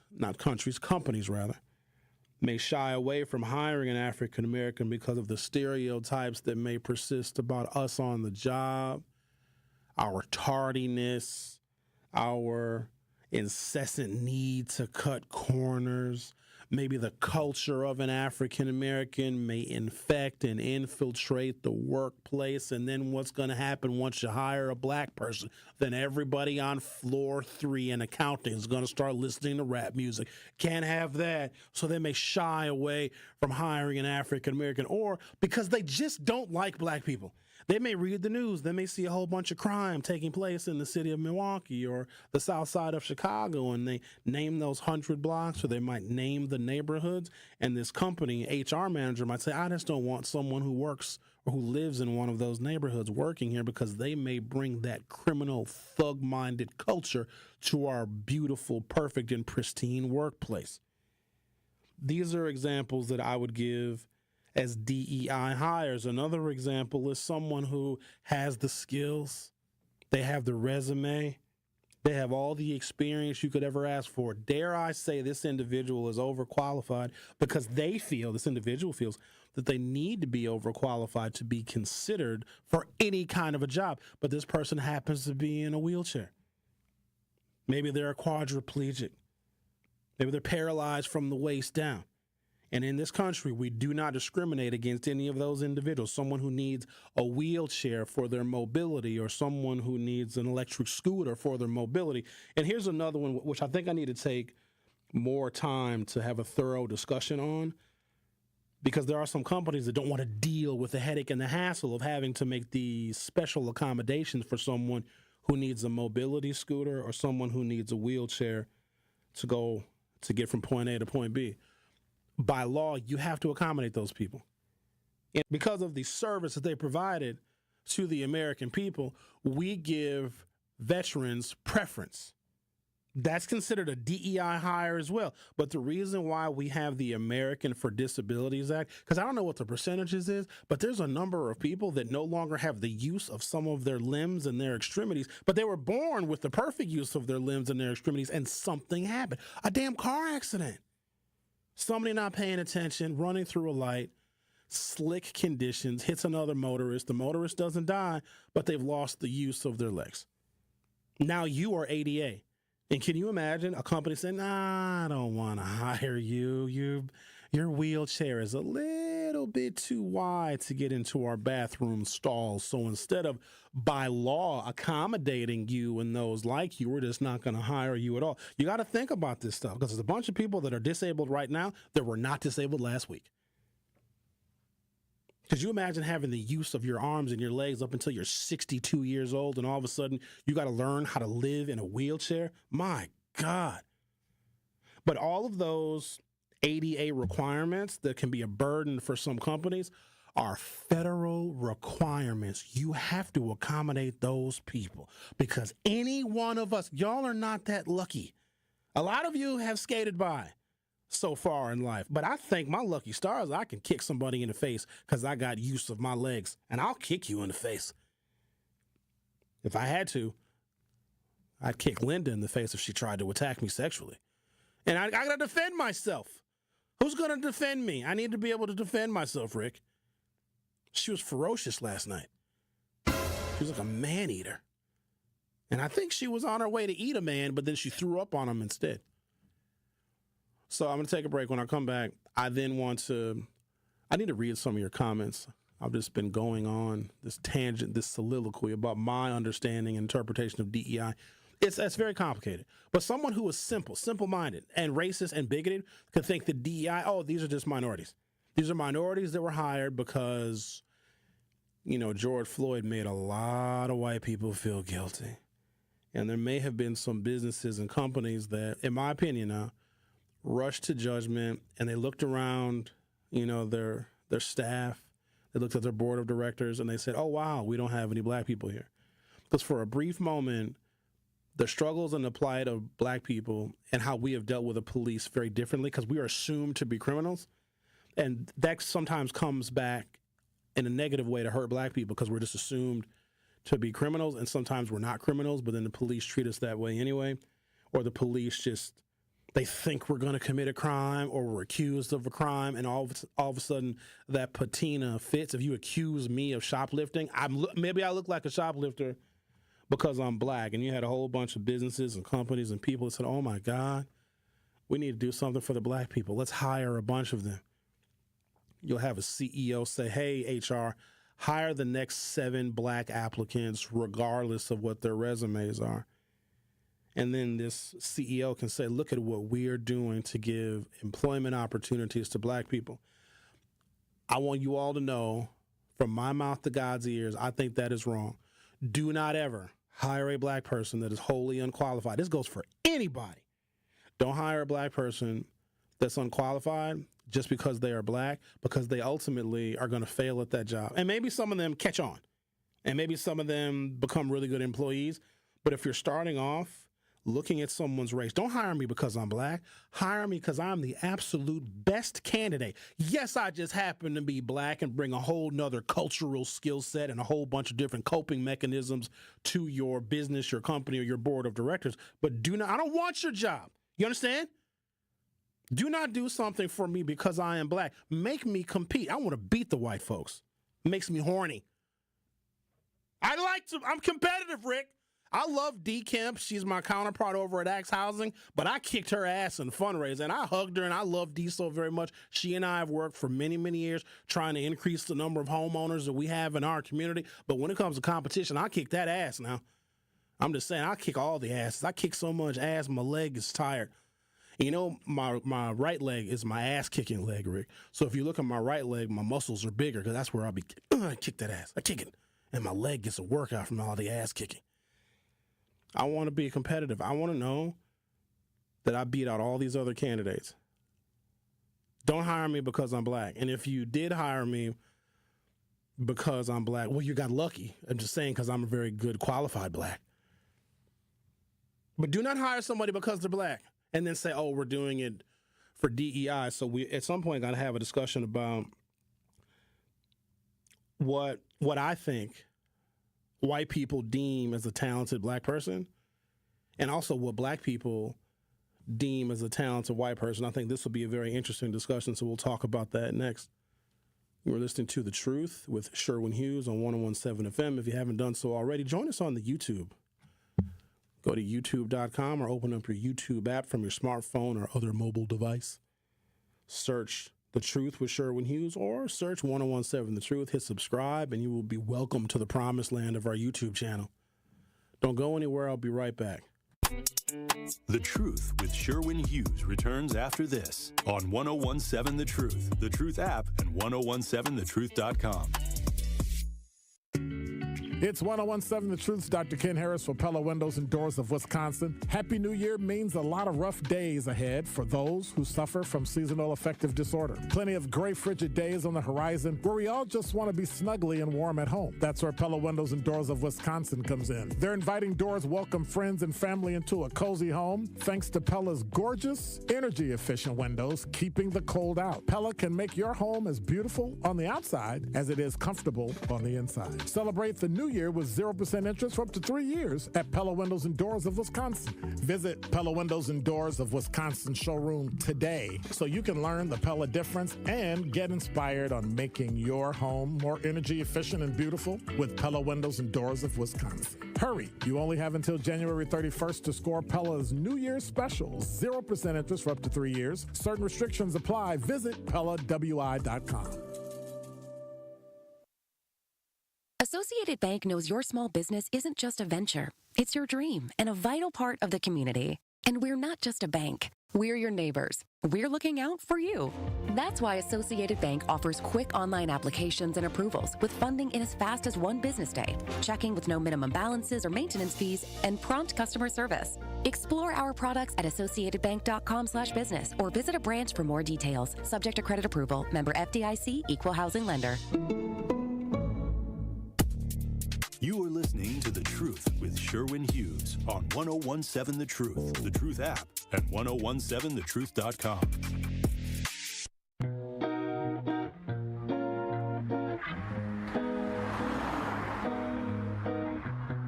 And I'm not going to blame anyone for this specifically, but because we have cultural differences, and there's nothing wrong with cultural differences, ladies and gentlemen. We all have different perspectives and we have different experiences. Nothing wrong with that. We're all unique individuals, right? So when a white person, let's just say I don't have a lot of experience with diversity. And again, I'm not necessarily blaming them for that because I don't expect a white person that doesn't have any connection to the black community, doesn't have any black friends. I think a lot of white people think they have black friends and they just know black people. There's a very big difference. Just like I don't know any Christians. I know people that go to church. some of our Caucasian brothers and sisters believe that they have black friends. They just know black people, right? That being said, we have different interpretations and different understandings of things. And because we are culturally different and we have been bombarded with different media, we are bombarded by, different anecdotes, by our environments. Our parents have told us different things, and that has also informed a lot of who we are and how we see the world. Like, blame your parents for a lot of this stuff. But I don't expect a white person that doesn't have any black friends to all of a sudden try to go above and beyond. Some white people do, and I appreciate that. Can I give a special shout out to the whites? The whites showed up last night, too, to my Blue Tinder fundraising event last night for Axe Housing. Thank you to the whites that came. Several of them. I was very impressed because sometimes, when they tell you you do Black Talk Radio, which is a moniker I am considering shunning because a whole bunch of not black people listen to my show. And shout out to the not black people. You're important, too. God loves you. Sherwin loves you as well. And so does Benjamin. Benjamin always says you have a friend in Ben. Benjamin loves all of the non-black people, too. But the whites showed up. The chosen whites showed up. Those are the Jewish people. We love the Jewish people a lot, don't we? They're chosen. We can have a little bit of a friendly debate between the blacks and the Jews. Who's more chosen? You know what I'm saying? Like, if we look at through the annals of history, like, who suffered more? It's a fun little conversation, right? I hope I don't get canceled for that. But no, I'm just saying I love the Jewish people showed up for me last night. They were so very nice. They ordered drinks and tipped very well. However, I digress. I would never expect a white person to just take it upon themselves to say, oh, I need more black people in my life. And if they do that, great. But I guess be cautious and judicious on how you go about that. But we all have these different perspectives. So a white person who comes from a totally different background, totally different environment, where they grew up, where they went to school, all of the institutions they participated in, the daycare that they went to, the playgrounds they played on, the schools they went to, the colleges they went to were very much just like a normal, regular white environment. I think that's the part that the rest of us may not see. We can look at a white person and say, oh, you're culturally ignorant, you're a racist, you're a bigot. To them, being white is normal. When you raise a white child in a white community, in a segregated suburban community where their parents chose to move out there because of its lack of diversity, I can't blame that white person for not knowing. I can't. We, as black people, expect white people to know everything about us. We got to stop doing that. Let me tell you why we got to stop doing that. They don't teach our history. So listen, y'all, don't get emotional about it like I am. I get emotional because we as black people, we expect white folks to be omniscient, to know everything about everybody. They don't. In fact, most white people barely talk about race because to them it doesn't exist. That is what one of the white privileges is. They never have to be consumed with race. In fact, it's another burden for them. That is also why when we talk about our struggles, whether it be with the criminal justice system, it can be with all different types of just microaggressions, macroaggressions, stereotypes that seem to stick to black people more than they stick to anybody else. When we try and convey that, our struggles, to them, they really don't care. Because guess what? Some of them are broke too. Some of them have a nephew that just died from an overdose of fentanyl. They don't have the bandwidth to care about our struggles too. But we give them almost too much power because, again, white supremacy does that. We expect white people to know everything about us. They can't. Hell, we don't know everything about us. Every Black History Month. How many Black History Months have I been around for? This will be my 49th Black History Month. I learned something new that a black person did. It's astonishing, too, because you'd think that we would have gone through the list by now of all the things that black people accomplished. Like this Black History Month, which starts in, 3 days. Yay, Black History Month. We're going to find out.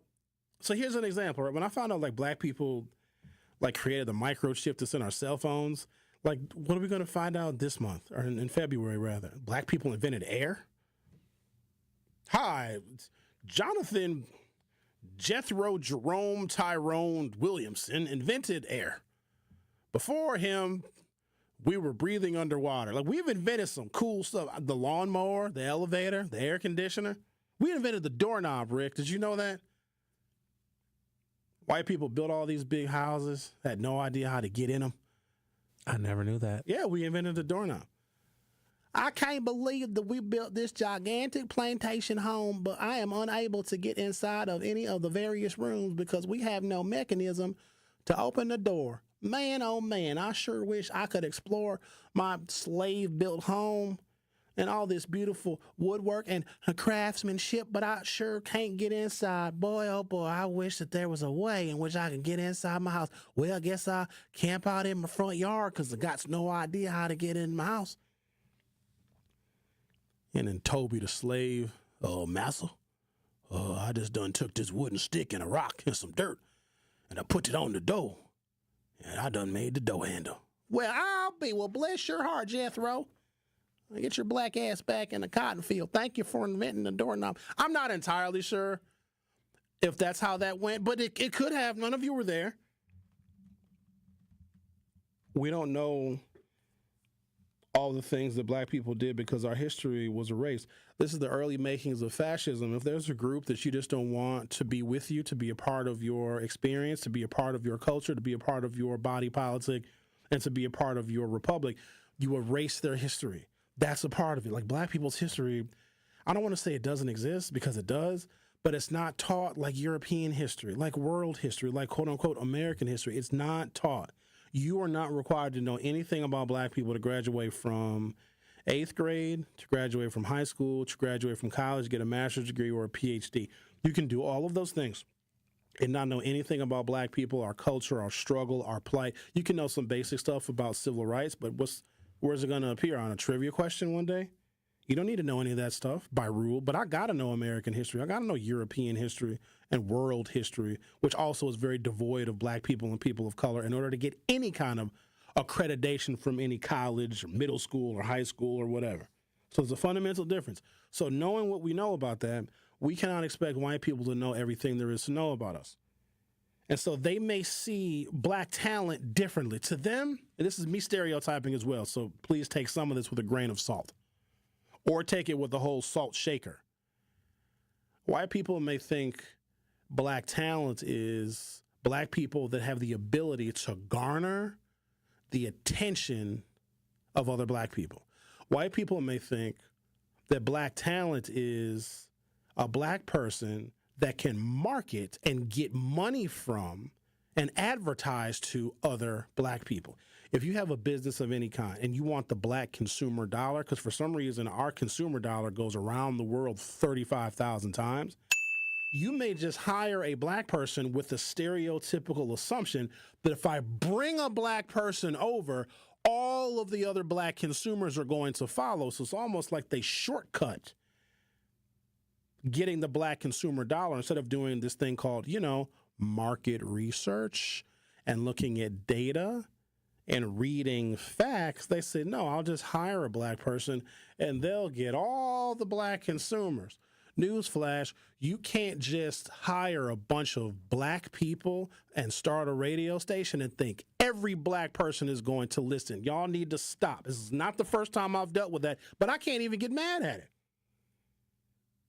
But sometimes they'll get mad at us and wonder why more black people don't listen. Well, you guys are black. How come we don't have every single black business? When I worked at Devil's Advocate Radio, the previous incarnation of 101.7, they told me that to my face. Sherwin, you are here to get the black businesses. And then we had a number of conversations, and the last of which ended with them being told to kiss my black ass as they watched it walk out of the door. My ass is not, it's small compared to the rest of my body. So when they're watching my black ass walk out the door, there wasn't a lot to watch. You know what I'm saying? What do you mean by that? I'm not thick, not waist down. I'm built like an upside down triangle, Rick. Just saying. So when I told them, because that was stupid of them, and it was bigoted and it was racist. But then as I thought about it, I was like, oh, they just don't know any better. Some of them have a child's understanding of race. A black kid at 12 will know more about race and racial dynamics than a 45-year-old white person with a PhD in physics. And so I can't fault someone for what they don't know. Now, here's our cross to bear as black people. I think far too many of us think white talent is wealth. Oh, but Sherwin, Elon Musk is rich. Oh, Sherwin, Donald Trump is rich. They must have some kind of superior skill set or talent. No, they benefited from legislation that allowed white people to get every conceivable economic opportunity, even if that meant they had to murder millions of Native Americans and steal their land and use government money to build land-grant colleges because we gave European peasants free land that we stole from the Native Americans, and white European peasants didn't even know how to farm the damn free land they got, so we built Big Ten colleges and universities. Oh, you didn't know that? Look up land-grant colleges. We had to build colleges and universities because white people didn't know what to do with free land they got. That's where their wealth came from, not because of a skill set and a talent. Now, let me be honest now. Some white people have many skills. They do. Larry Bird used to be good at the jump shot. Can't really think of any others. But I'm just saying, some of them, Stephen Hawking. He's a smart guy. He's dead now, I think. He didn't talk so good. He talked with a voice box, but he was smart. Who's another one?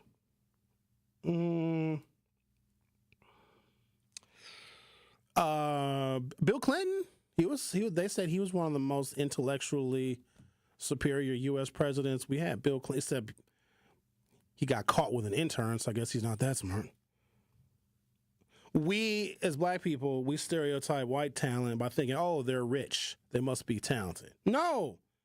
Or white people may stereotype black people, say, oh, that black person knows a lot of black people and probably can garner the black consumer dollar. Again, no. And I get tired of having to explain that to people. Well, Sherwin, how come things aren't performing? I mean, you're black. How come all of them? Because black people are free and independent thinkers, and some of them don't want to have anything to do with other black people. Some just want to be individuals. And so, no, I and anyone like me should not be looked at, or my talent should not be gauged by how many black people I can get to follow me. Okay, we're having a discussion here, and if the terminology I use some kind of way like hurts your feelings, that's not going to be a Sherwin problem. That's going to be a you problem, because somebody should have told you this when you were 9 years old. It's not my fault you're 50 and you're just hearing it for the first time. But don't worry. Sherwin loves you very much, and we're going to get through it. We're going to get through it together. The Truth with Sherwin Hughes on 101.7 FM. We'll be right back. The Truth with Sherwin Hughes returns after this on 101.7 The Truth app, and 1017thetruth.com. Did you know the gap between black and white students in Milwaukee continues to expand and is among the worst in the nation? Or that the overall learning gap in Milwaukee is nearly twice that of the national average for black students? Milwaukee, you can do better. But in charter schools like Milwaukee College Prep, black and Hispanic students have stronger growth than kids at traditional public schools. That's some really good news. For nearly 3 decades, Milwaukee College Prep has been redefining what's possible. Give the education all kids deserve. Donate today at mkeprep.com. The more you listen to your kids, the closer you'll be. So we asked kids, what do you want your parents to hear? I feel sometimes that I'm not listened to. I would just want you to listen to me more often and evaluate situations with me and lead me towards success. We're not adults, so just be there and listen. I just want someone to yap to. And I just feel like I'll be fine if someone just hears me talk and talk and talk and talk and talk and talk and talk. You're doing a really good job. And I don't think I tell you that enough. And I know sometimes we get into it and it's just hard on both of us. But try to understand me more and I'll try to do the same. Listening is a form of love. Find resources to help you support your kids and their emotional well-being at sounditouttogether.org. That's sounditouttogether.org. Brought to you by the Ad Council and Pivotal. Truth Nation, get ready to celebrate excellence, passion, and the power of community as we host our first annual Truth Community Awards on Friday, February 28th at Potawatomi Casino and Hotel. This will be a Truth family party where we will celebrate the unsung heroes of our community and we roll out the red carpet for those making a positive impact every day. Tickets are selling fast, so go to 1017thetruth.com today to make sure you do not miss out on the biggest celebration in Milwaukee. Tickets are only $25 and includes free food, free drinks, and free Truth giveaways. Don't miss an evening filled with entertainment, heartfelt stories, and celebrating our city with the 1017 The Truth team. Visit 1017thetruth.com right now to buy your tickets to our Truth Community Awards. That is 1017thetruth.com to secure your spot for a night of celebrating the excellence of our community. The Truth Community Awards is presented by Potawatomi Casino and Hotel and brought to you by the award-winning 1017 The Truth. Earth Justice is a national legal nonprofit fighting to save lives, protect our climate, and strengthen our economy through the shift to zero emissions. Visit us at earthjustice.org. Earth Justice, because the earth needs a good lawyer. Happy kids heal faster, and that's why Starlight is dedicated to improving the mental well-being of sick kids across the U.S. Learn how at starlight.org. For general contest rules, visit 1017thetruth.com. You are listening to The Truth with Sherwin Hughes on 1017 The Truth, The Truth app, and 1017thetruth.com.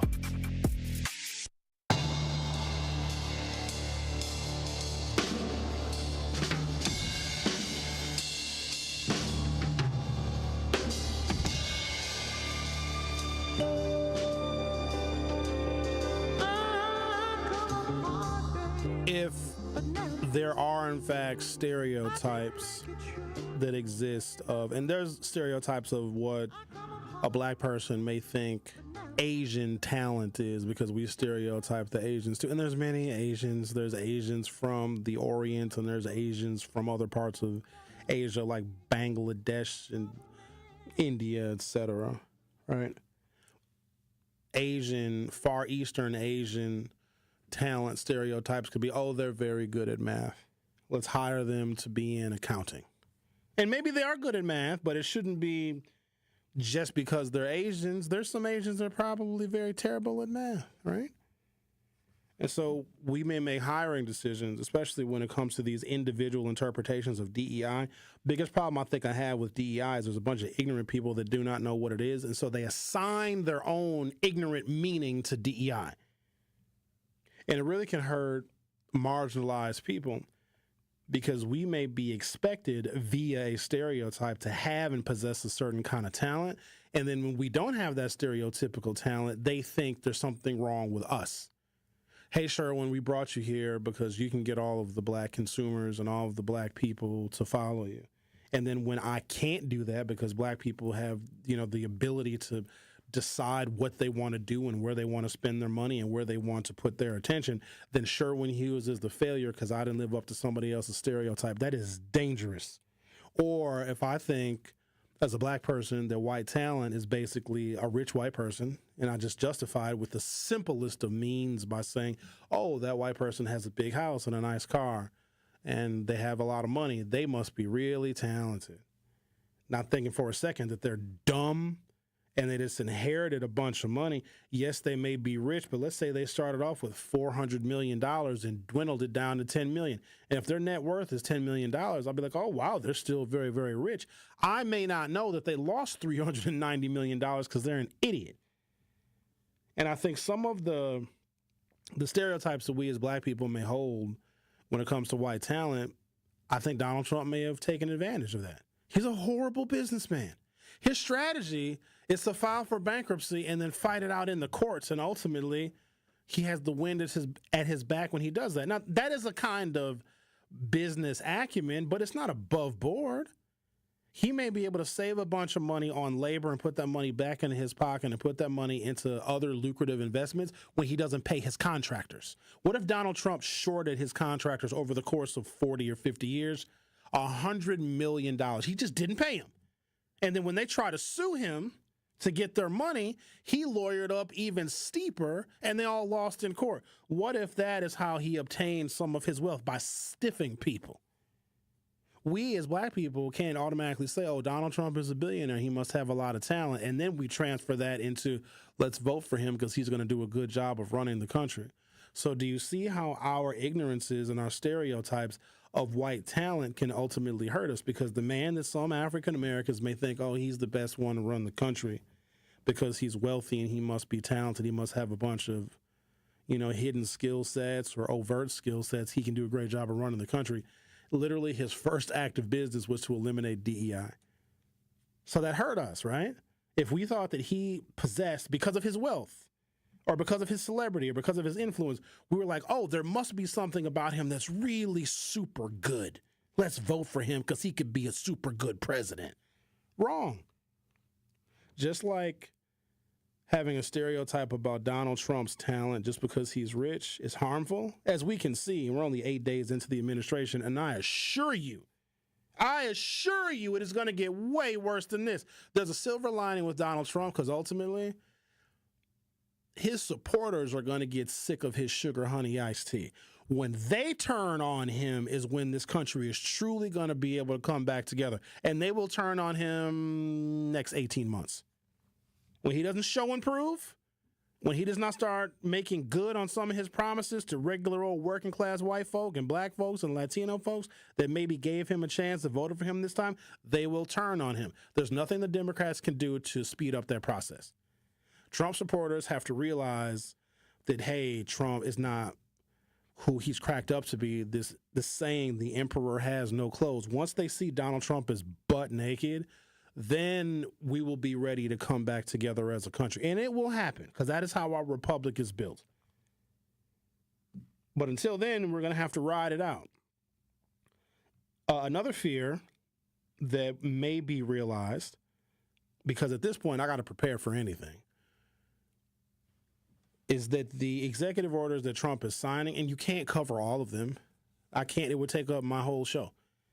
There are some things that will be undone that have been untouched for hundreds of years in America that Trump is going to undo or roll back. And it could be minor things that we've never even thought of, we've never even heard of. Whenever the new president comes,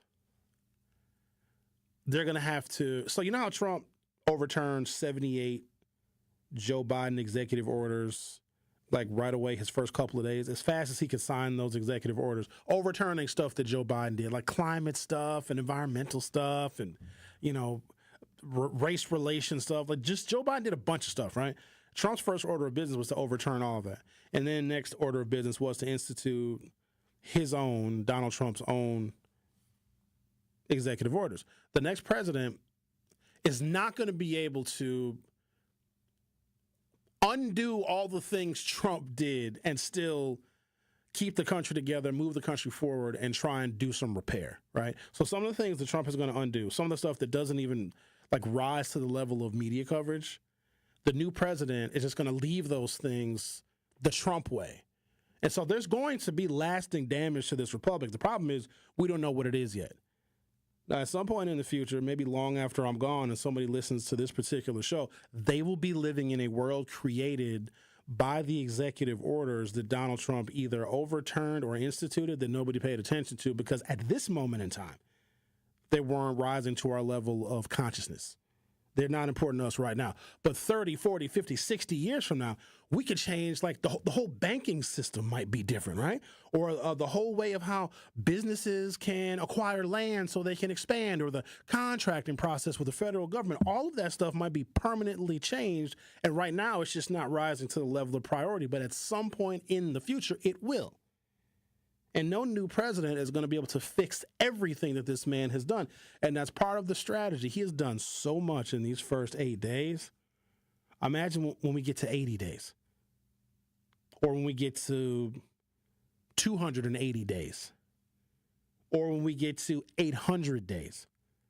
There's no way that a new administration is going to be able to fix all the things that are potentially broken. So when it comes to some of those things, that's where our state legislatures have to be good to us. Our county government has to be good to us.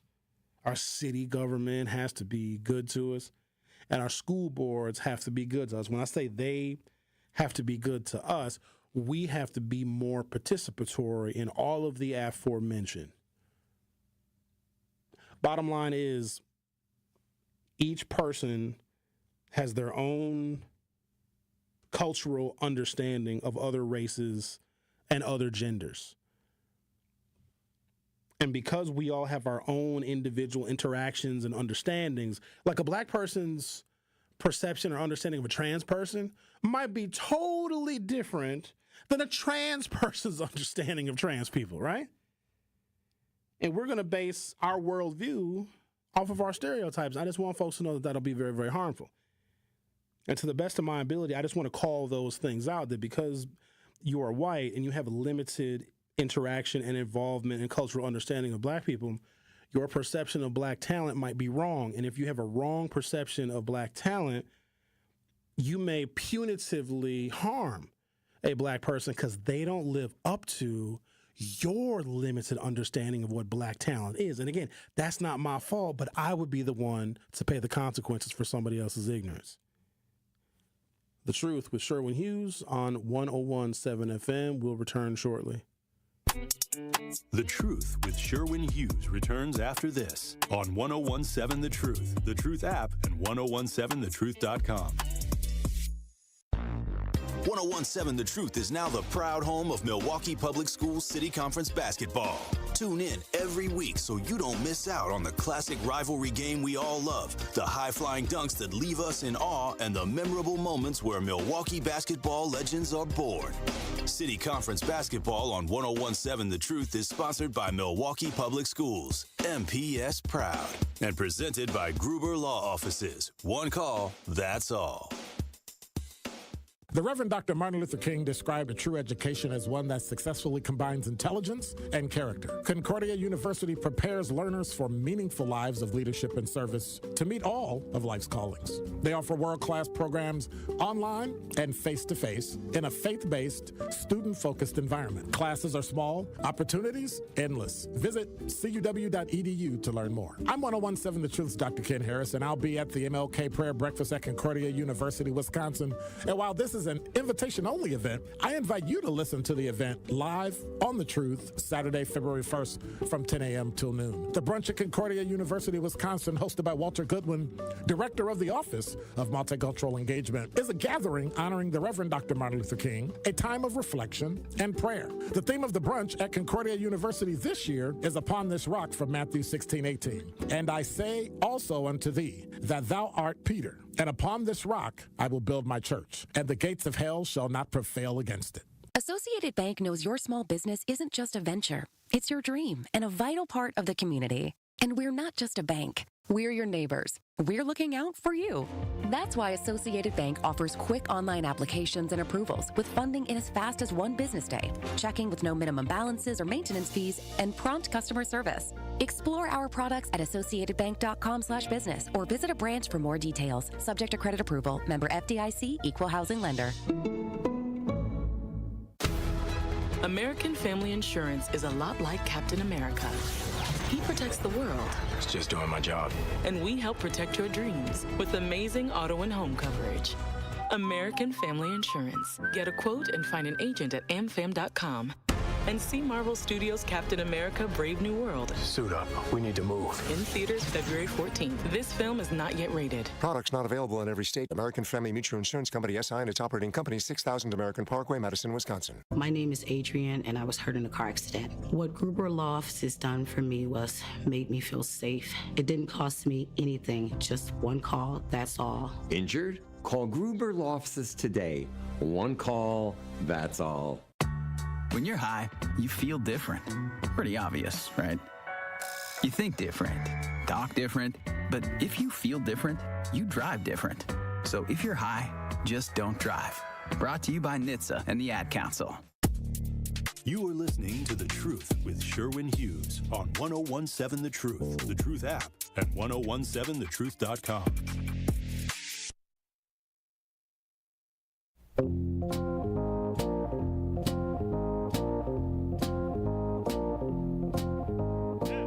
sorry, Rick, I couldn't find any clean UGK songs.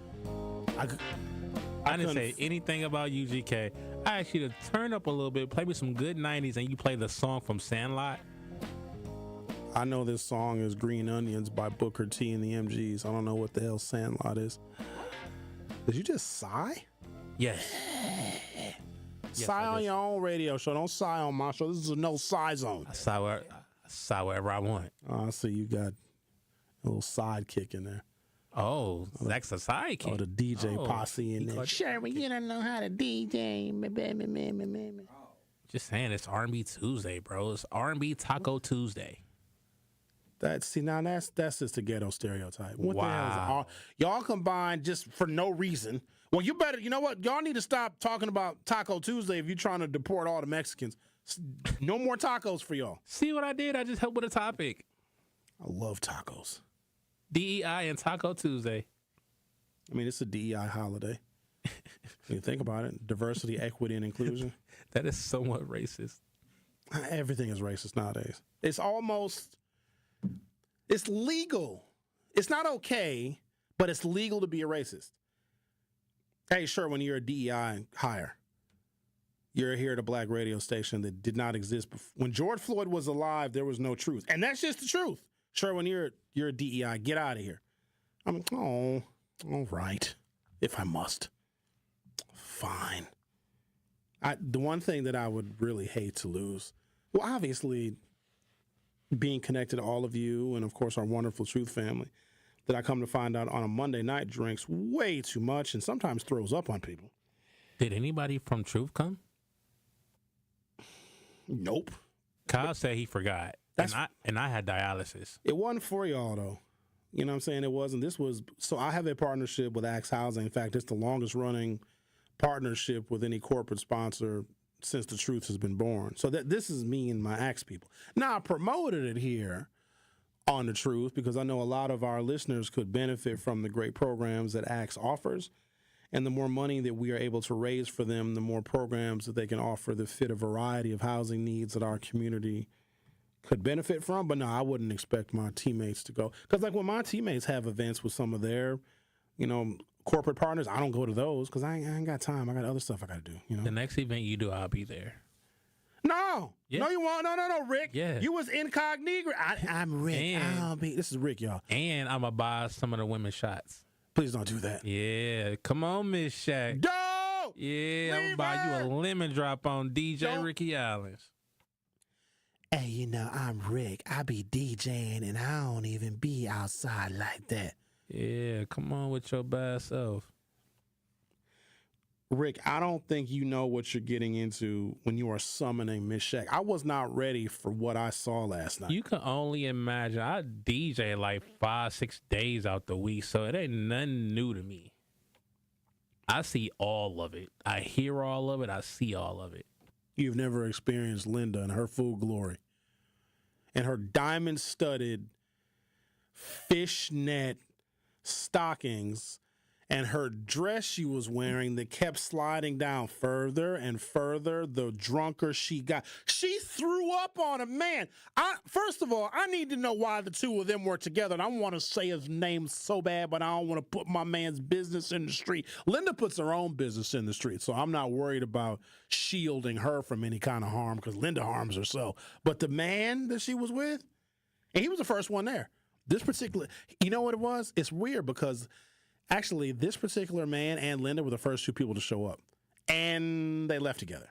Uh-oh. Where was Al? Did Al come? Yeah, Al came. Al came a little bit later.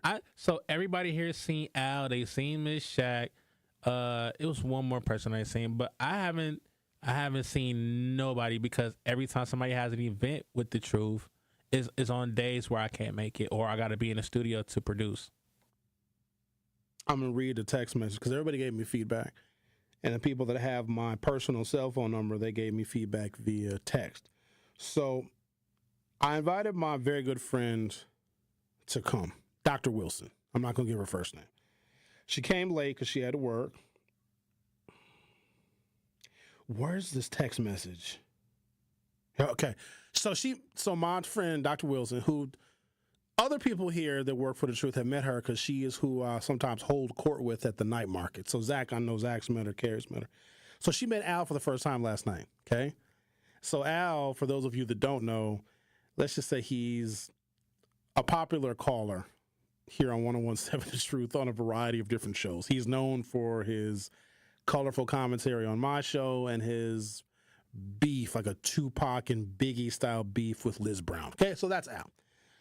First Beyond the Mic event I had, it was at Gibraltar, and I looked, I saw there was a line of people inside Gibraltar at my first Beyond the Mic event, and I'm like, what the hell is going on? Why is there a line of people inside my event? I'm thinking to myself, I'm over here. I'm the star of the show. Why is that line not near where I am? The line was of people waiting to meet Al, okay?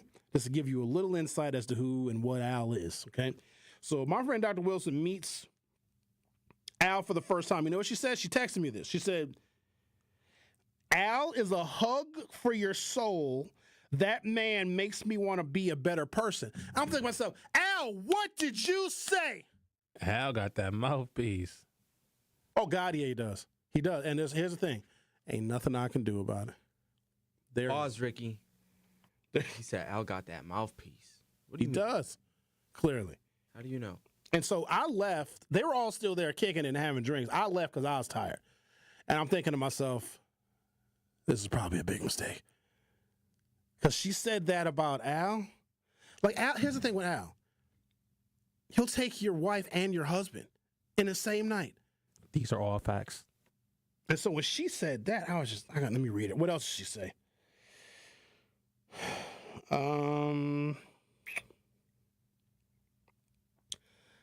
I had the most fun connecting with various people. Vanessa is a gem. Nay, so there's she wants to do like a men's healing circle, something. She said that she met Nay and Nay could be a part of that. So she thoroughly enjoyed all the people and the personalities that she met. But when she said, Al is a hug for your soul, and I'm thinking to myself, Dr. Wilson, that is not your soul he was hugging. Don't you fall for the Al okey doke. Al will have you out in the street wearing some tiny panties and some knee-high boots and a purple wig. Just saying. And she'll be saying to me, Sherwin, I just thought he was a hug for my soul. Now I'm out here in some tiny panties and some knee-high boots and a purple wig. What has gotten over me? You got owled is what happened. Just letting y'all know, do not get owled. All right. I'm going to discuss with you all the real costs of illegal immigration in this country so we can avoid the spin and know the truth. We'll do that next. The Truth with Sherwin Hughes will be back for hour 3. The Truth with Sherwin Hughes returns after this on 101.7 The Truth app, and 101.7thetruth.com. Here at the new 101.7 The Truth, we aim to be a staple in Milwaukee's Black community. We are committed to partnering with local organizations and supporting Black-owned businesses. We are proud to call Milwaukee our city and promise to be a positive reflection of our community. We look forward to celebrating Black culture and excellence with you every day as we make history and continue to uplift the voices in our city. Join us for the journey at the new 101.7 The Truth, founded by Gruber Law Offices, Milwaukee Black Talk. It started with a prediction. Gonna go out there and play basketball and win. And how many games? 6. It became the culture. Chance of Bucks in 6. Being a Bucks fan means you live and breathe Bucks in 6. Brandon Jennings created the prophecy. Tune into Behind the Bucks, the story of Brandon Jennings on the Bucks Plus audio network. Behind the Bucks is presented by Gallagher, your trusted insurance broker and HR and benefits consultant. Available now on bucks.com/plus, the Bucks app, and streaming wherever you get your podcasts. That's for the culture. Truth Nation, let us talk our ish for a moment. There is no other station in the country where you get a front row seat to hear from some of the biggest names in politics, pop culture, and sports. People like Grammy Award winner John Legend, knowing that fight isn't over, knowing that we've got to stay motivated and stay inspired. Glory was a song that myself and Common wrote. Two brothers from the Midwest, from Chicago and from Springfield, Ohio. Oscar award-winning actor Don Cheadle. I know that we're the bright, shiny thing that sometimes gets the attention, but I would say don't listen to celebrities. You don't have to listen to us. Listen to yourself. And President Donald Trump's son, Don Jr. When did we have a strong economy? And I don't think anyone with a straight face can say right now. And the reality, when you look at it, it's not even voting for my father. Look at the team that's now surrounding him. Tap into the award-winning and nationally recognized 1017 The Truth by downloading the Truth app and streaming us live at 1017 The Truth on YouTube. Milwaukee Black Talk. We are the keepers of the wild, America's original and most invested conservationists. For more than 80 years, we've been committed to conserving wildlife and the natural landscapes that define our nation. From rugged alpine ridgelines to peaceful tall grass prairies, we've supported the conservation of more than 36 million acres of American wildlands. Our funding has led to cleaner water, fresher air, and improved wildlife habitat. From abundant fish and waterfowl populations to robust deer and elk herds, nothing is more important than maintaining wild spaces for adventurers to explore and wildlife to thrive. We are America's hunters and target shooters, stewards of the American outdoors. America's hunters and target shooters, along with firearm, ammunition, and archery manufacturers, have invested more than $46 billion to help state fish and wildlife agencies manage and protect wildlife and wildlands across America. For more information, visit outdoorstewards.org. Get the truth and nothing but the truth with Sherwin Hughes every weekday from 9 a.m. to 12 p.m. on 1017 FM, 1510 a.m. WGKB Waukesha, and W269DL Milwaukee, a locally owned Good Karma brand station. You are listening to The Truth with Sherwin Hughes on 1017 The Truth app, and 1017thetruth.com.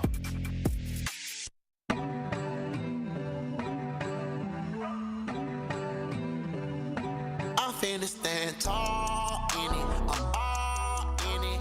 You be on my back like a Welcome to Hour 3 of The Truth with Sherwin Hughes.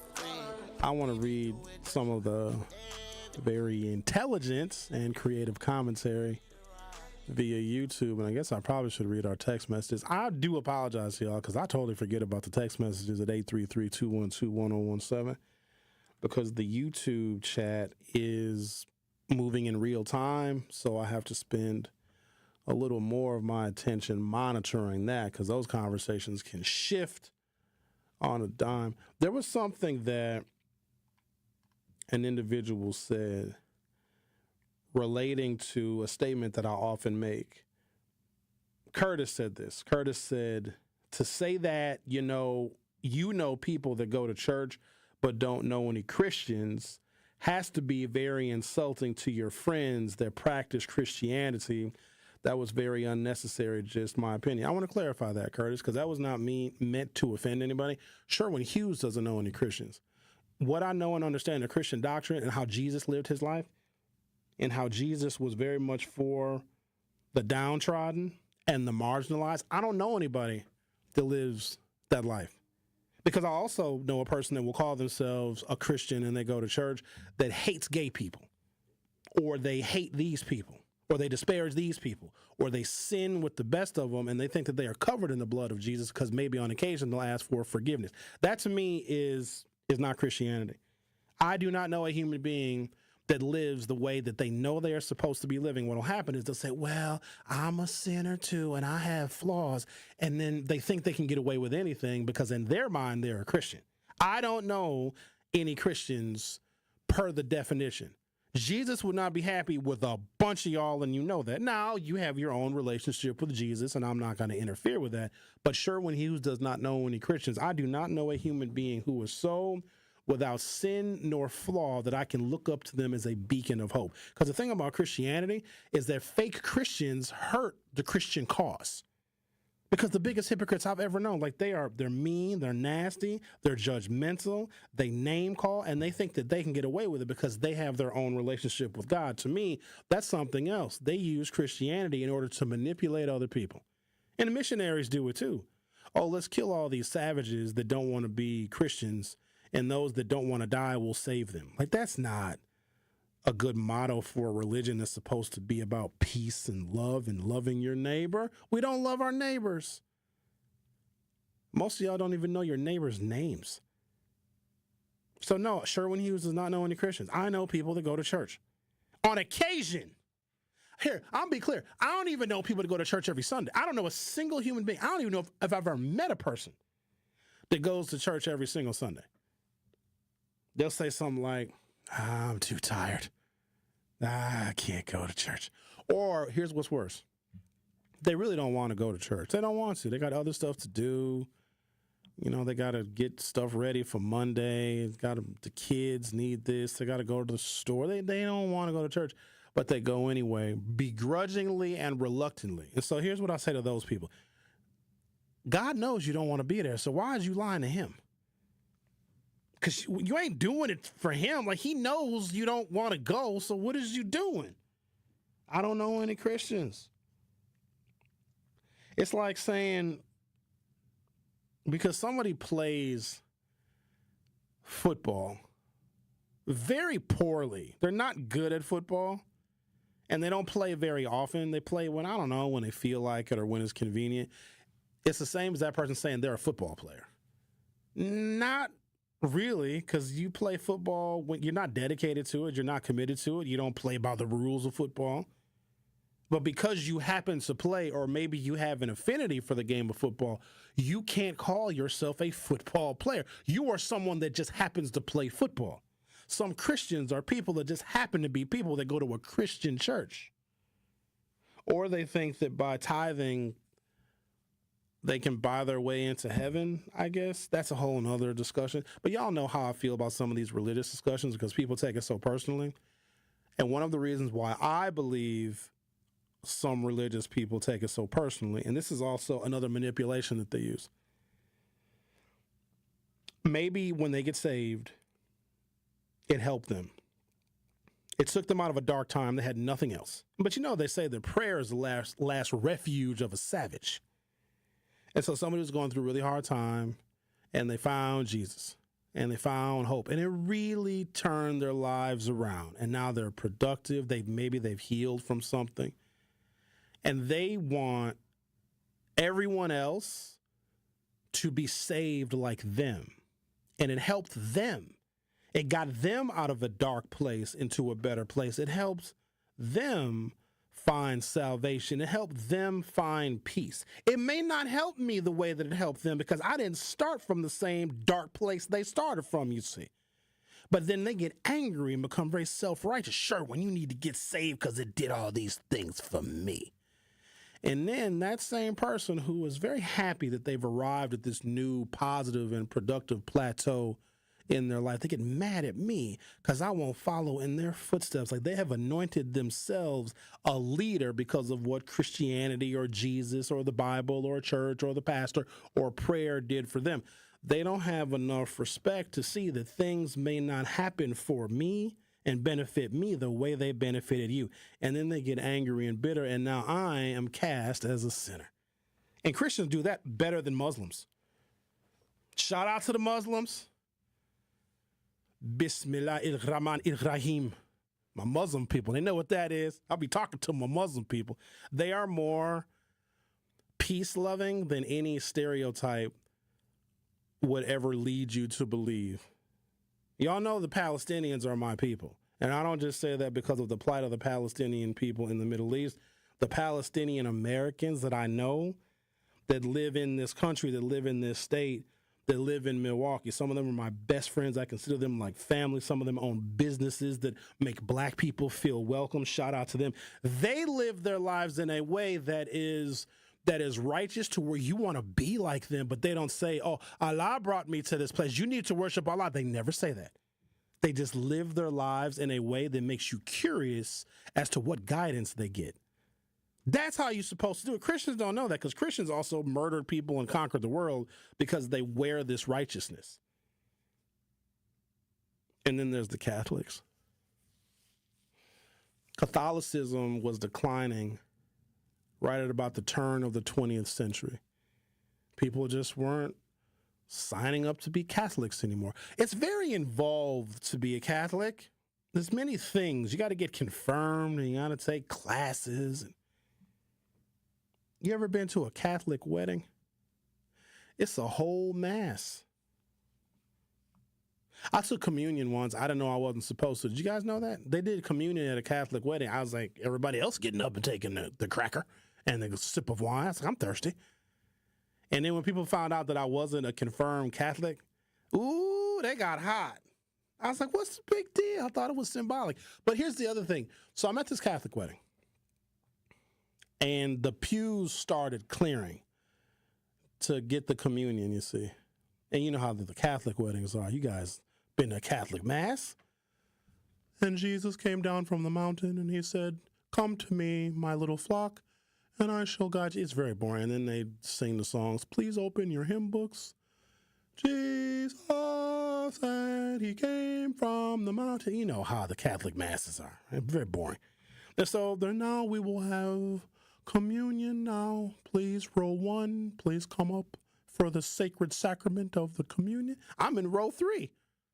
So I watch every single person in row 1 get up, form a line. I've never done this before. I'm like, hell, I'm here for the party. Right? When in Rome, do as the Romans do. And then every single person in row 2 also lines up. I'm thinking to myself, every single person in row 1 and row 2 isn't a Catholic. So I'm thinking it's not a Catholic thing. Here comes row 3. I'm sitting in the middle of row 3. All the people to my left stood up. All the people to my right stood up. Sherwin Hughes is still sitting down because at this point I'm very conflicted. And then the people to my left, they looked at me to get up because I'm kind of blocking the way because there's not a lot of space to walk through the aisle that separates the pews, you see. So I stood up. I was like, hell, let's go. And I follow the people in front of me. I'm looking to make sure I do it right because I can mess something like this up in grand fashion. So they're going and take the cracker and have a sip of the wine.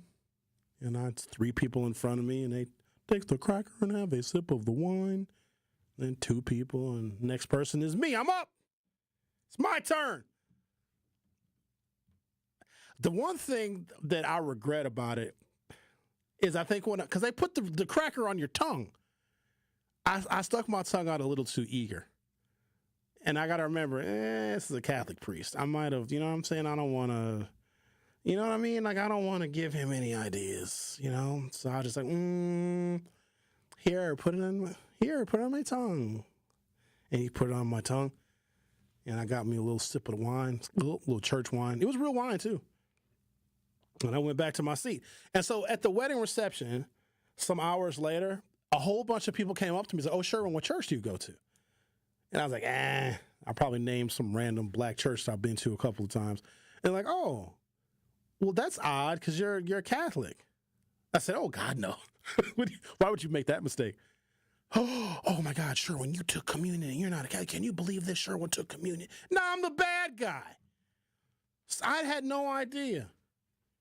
So in the turn of the century, the Catholics were having a bit of a PR problem, right? And so they needed a hero. They needed someone that was going to be the new, like, symbolism of Catholicism, not just in North America, but around the world. And so this is when they decided to select who?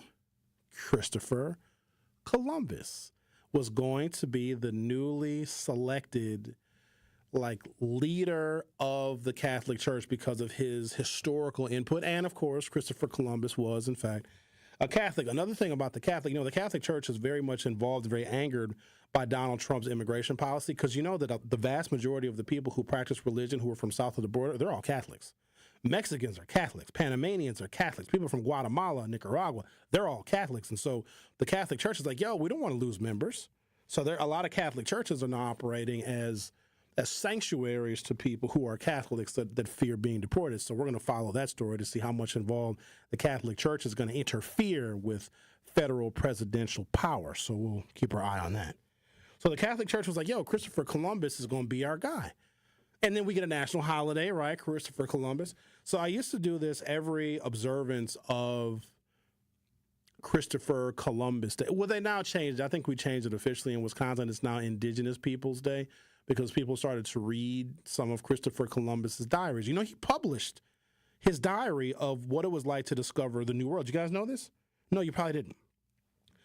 If the Arawak natives are the ones that he encountered when he was in the Caribbean, namely the island of Cuba, and he made it abundantly clear, like, oh, these Arawak people, they're very proud people. And he talks about how sweet they were to him and to all of his crew that he brought. And they were like walking around naked, and they offered him like jewels, and they offered him all sorts of gifts. These are native people that have never seen a white person before in their life. And Christopher Columbus, like, these are the nicest people. They're not angry. They don't have any weapons. And Christopher Columbus was like, oh, they're going to make good slaves.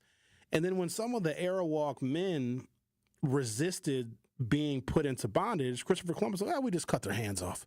Right? That was the first thing. The other part about settling the New World was they wanted to profit. So Christopher Columbus, who was an Italian but sailed for Ferdinand, the Queen of Spain. So he was Italian, but he sailed for Spain and conquered the New World on behalf of Spain. That's why in those countries they speak Spanish. Okay, it's a part of colonization. They speak the language of their oppressors, right?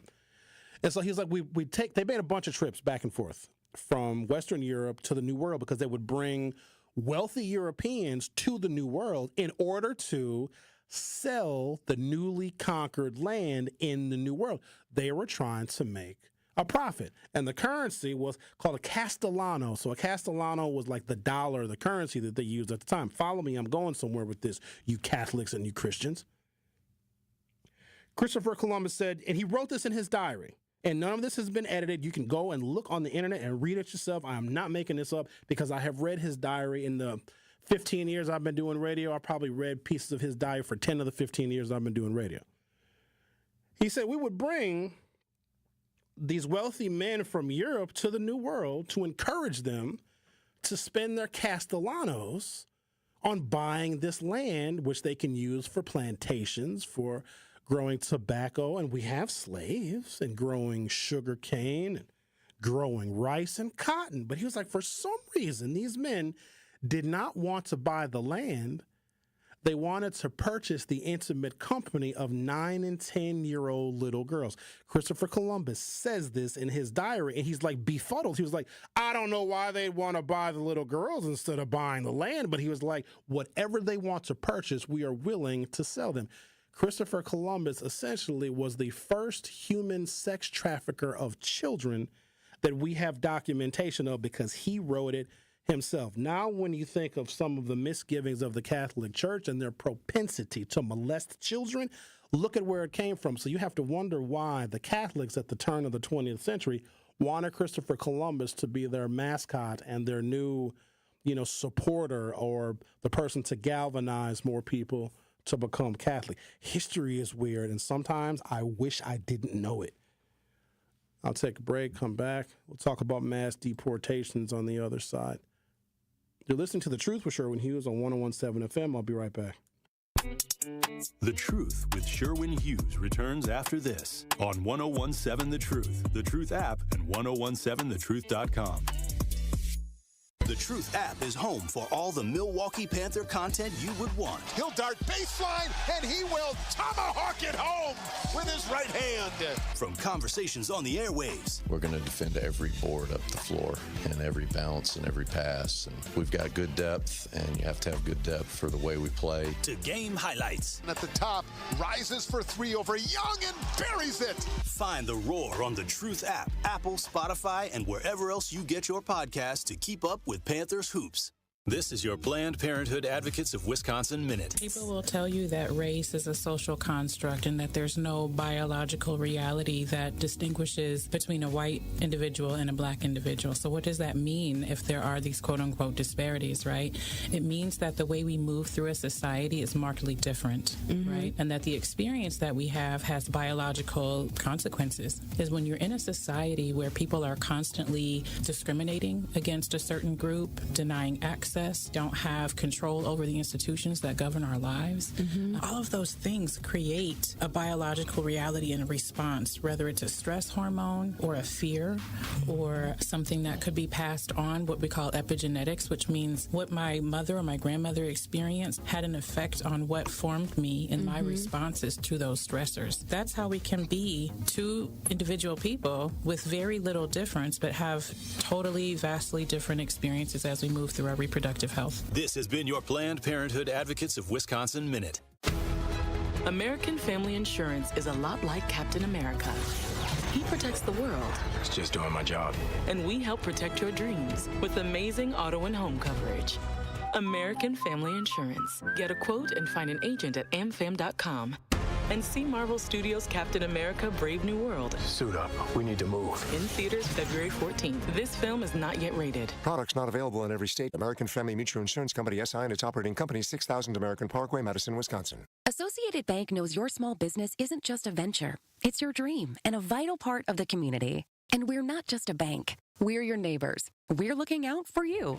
That's why Associated Bank offers quick online applications and approvals with funding in as fast as one business day, checking with no minimum balances or maintenance fees, and prompt customer service. Explore our products at associatedbank.com/business or visit a branch for more details. Subject to credit approval. Member FDIC, Equal Housing Lender. Experience, knowledge, results. That's what really matters when you need help after a serious truck accident. You'll need a lawyer experienced in fighting and winning for people just like you. Gruber Law Offices has the resources, strong track record of success, and a team of experienced lawyers to take care of your needs. We've successfully helped people injured in big truck accidents for more than 35 years. Gruber Law Offices. One call, that's all. More of The Truth with Sherwin Hughes is next on 1017 The Truth, The Truth app, and 1017thetruth.com.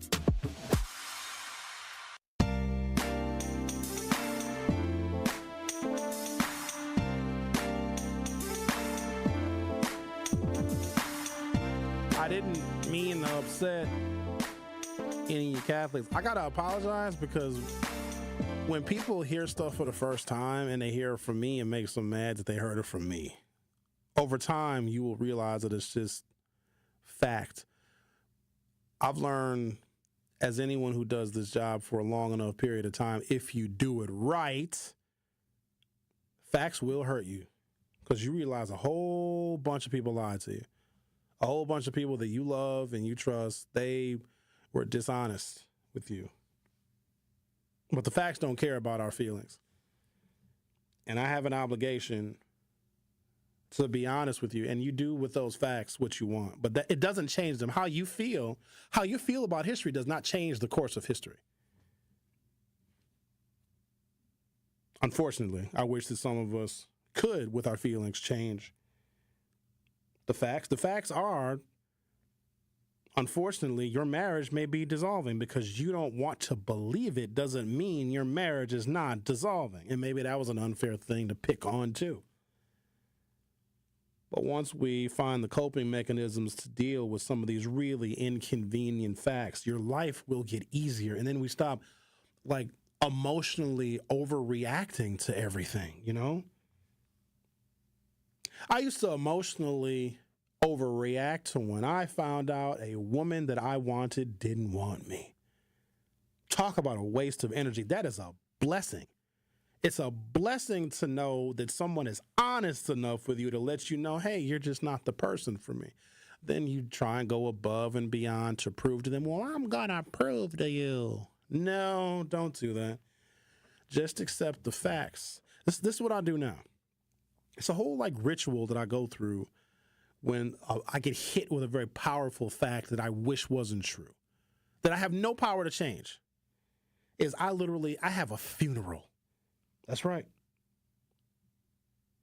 I have a funeral for my ignorance, because your ignorance has to die in order for you to be wise, have wisdom. You have to put your ignorances to death and bury them and have the ceremony. And maybe the ignorance was that previous relationship. Have the funeral. for that relationship. Give it a send-off. Give it a worthy burial. Maybe say a couple of words, but it is now gone. It doesn't mean you won't still hold near and dear that relationship, but you have to move on. Like when you lose a loved one, you never forget them. You never forget how they made you feel. You never forget what they told you. You never forget the lessons you learned from them, but you cannot mourn something that is dead forever. Take your time. Give yourself a grace period, but at some point you will realize the sun is going to rise again, regardless of how we feel about that loss or how we feel about these very uncomfortable facts. In recent months, leading politicians and policymakers have renewed calls for mass deportations of migrants from the United States. While similar promises have been made in the past without coming to fruition, during the 2016 presidential campaign, for example, Donald Trump pledged to create a, quote, deportation force to round up undocumented immigrants. Mass deportation now occupies a standing role in the rhetoric of leading immigration hawks. To cite one example, former U.S. Immigration and Customs Enforcement Director Tom Homan has promised, quote, a historic deportation operation should a hawkish administration return to power, which it did. While some plans have envisioned a one-time massive operation designed to round up, detain, and deport the undocumented population en masse, others have envisioned starting from a baseline of 1 million deportations per year. Given that the modern immigration and enforcement era in the United States has never deported more than 500,000 people per year, and many of those have been migrants apprehended trying to enter the U.S. border, not just those already living here, any mass deportation proposal raises obvious questions. How exactly would the United States possibly carry out the largest law enforcement operation in world history, and at what cost? So there's no way that they're going to be able to do this without help from average, everyday citizens. And so I said this on my social media. I said it on the air. I'll say it on the air again. I, Sherwin Hughes, am not going to in any way, shape, or form participate in the mass deportation of individuals in this country. I am not going to be complicit nor cooperative, and I'm not going to obey ahead of time the Trump administration and their plan to deport people from this country. If you're from the southern border, I'm not going to be snitching on you. Now, whether you're here in the country legally or not, it ain't none of my business because I'm not even going to ask you because I don't care. And I'm going to say this again, I am not going to help this administration remove people from this country. Let me tell you why. These people came from the southern border, right?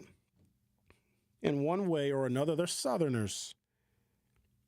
There's a period of time where us black people had relatives that lived in the South, and they escaped north for freedom, for liberty, for opportunity, to run from tyranny.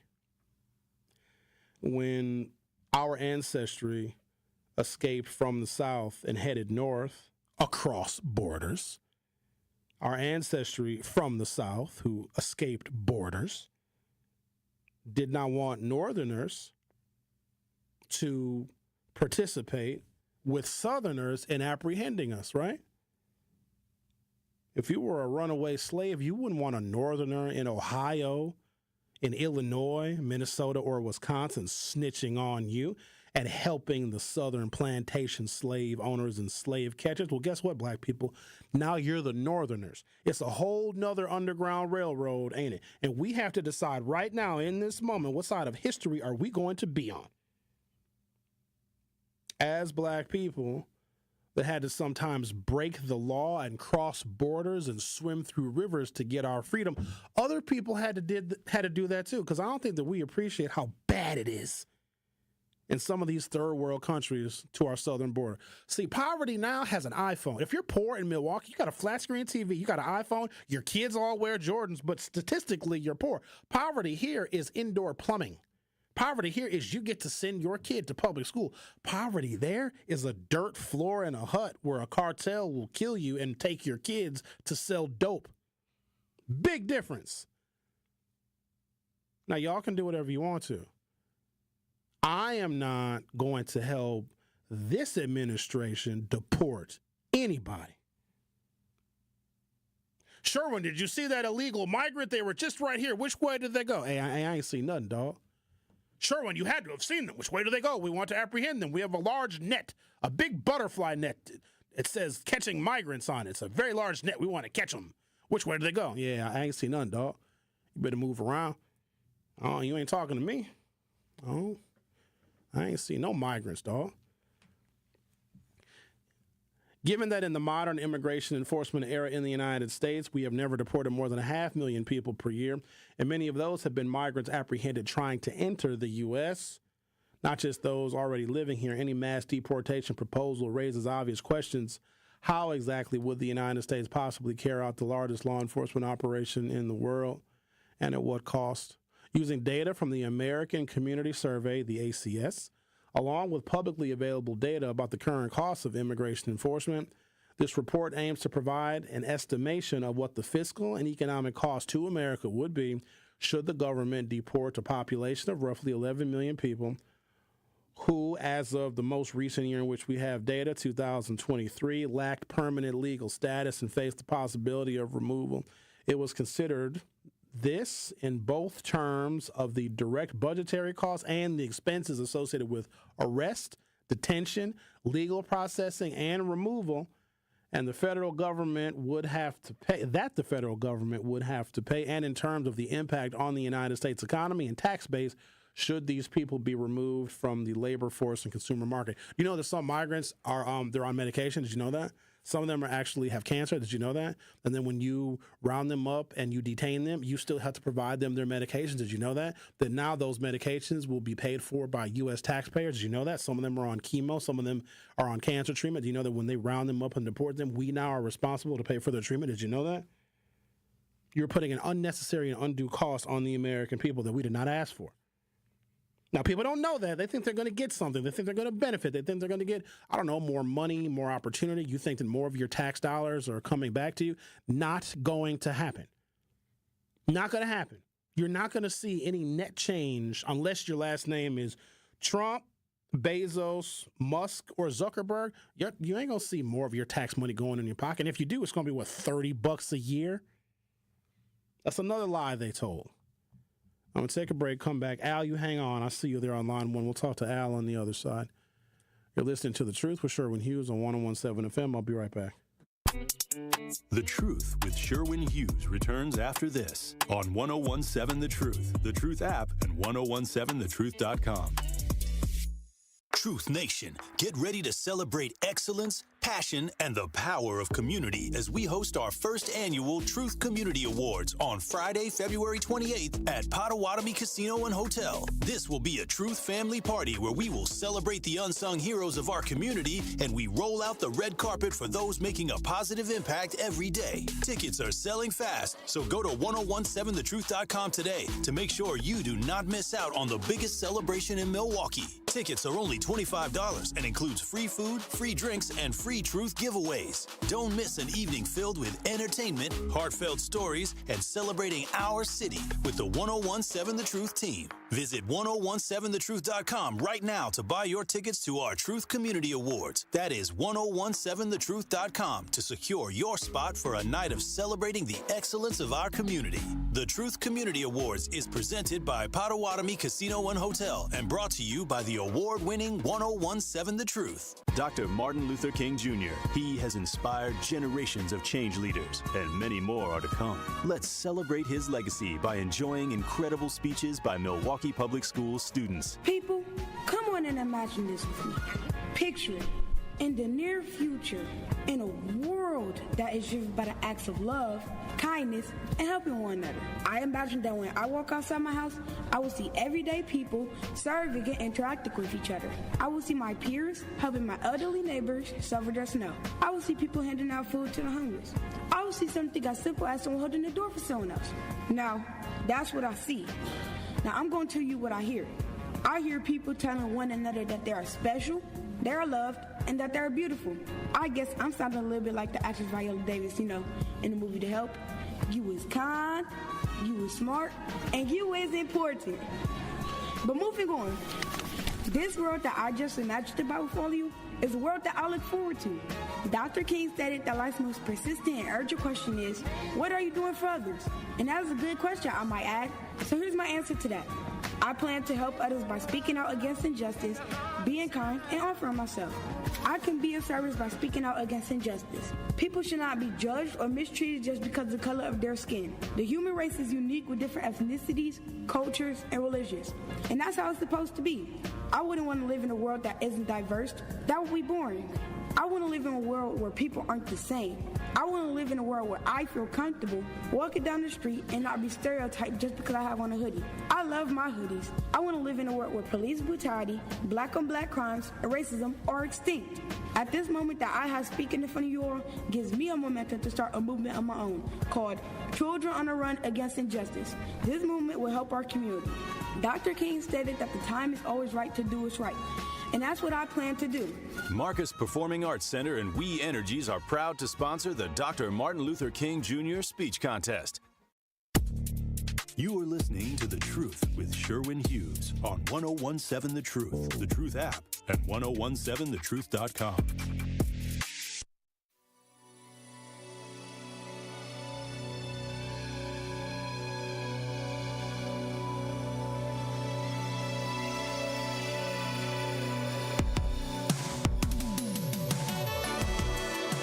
Make sure you stay tuned because we're going to give you another opportunity to win $5,000 via our Gruber cash giveaway.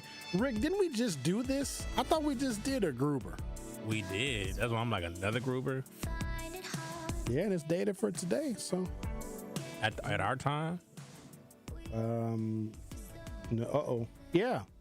I was supposed to do it at 10 o'clock, at 10, 12, and 30 seconds. Oh, geez. Well, I didn't get this until... Well, Zach brought it. You don't do your reads at 10 o'clock my way. Oh, God, no. Why would I do that? I got to reach cruising altitude, as I say. So my radio show is like a 3-hour flight. We take off. That's my opening. We build. That's us climbing to cruising altitude. We arrive at cruising altitude and we explore topics and conversation, and I read the feedback from those that are listening in real time. And then as we get toward hour 3, I start to make my descent. And where we land with this program, hopefully, is in a different destination than when we took off, meaning you learn something that you didn't know at the start of the show. And so in order for me to have a successful flight and hopefully not crash out, I have to be very strategic in how I present the information. And sometimes there's some turbulence. Sometimes that's people disagreeing. You get mad at old Sherwin. You turn the radio off. Oh, darn you, Sherwin.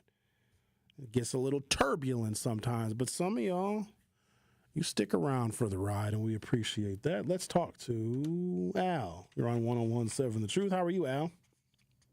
I'm doing good. Hope everybody is doing well. You know, you brought up Christopher Columbus. You know, he was messing with them dogs back in that time, like that serial dog rapers out there in California. Poe Pug will never be right. Walking around here with a tampon and a baby pamper with his eyes gouging out his head. Just Poe, baby. Now, going to this immigration thing, you know, I'm surprised they haven't tried to use the Immigration Act of 1917 because, you know, that Immigration Act is what allowed a lot of those Republicans, you know, to come over here kicking off all that nonsense.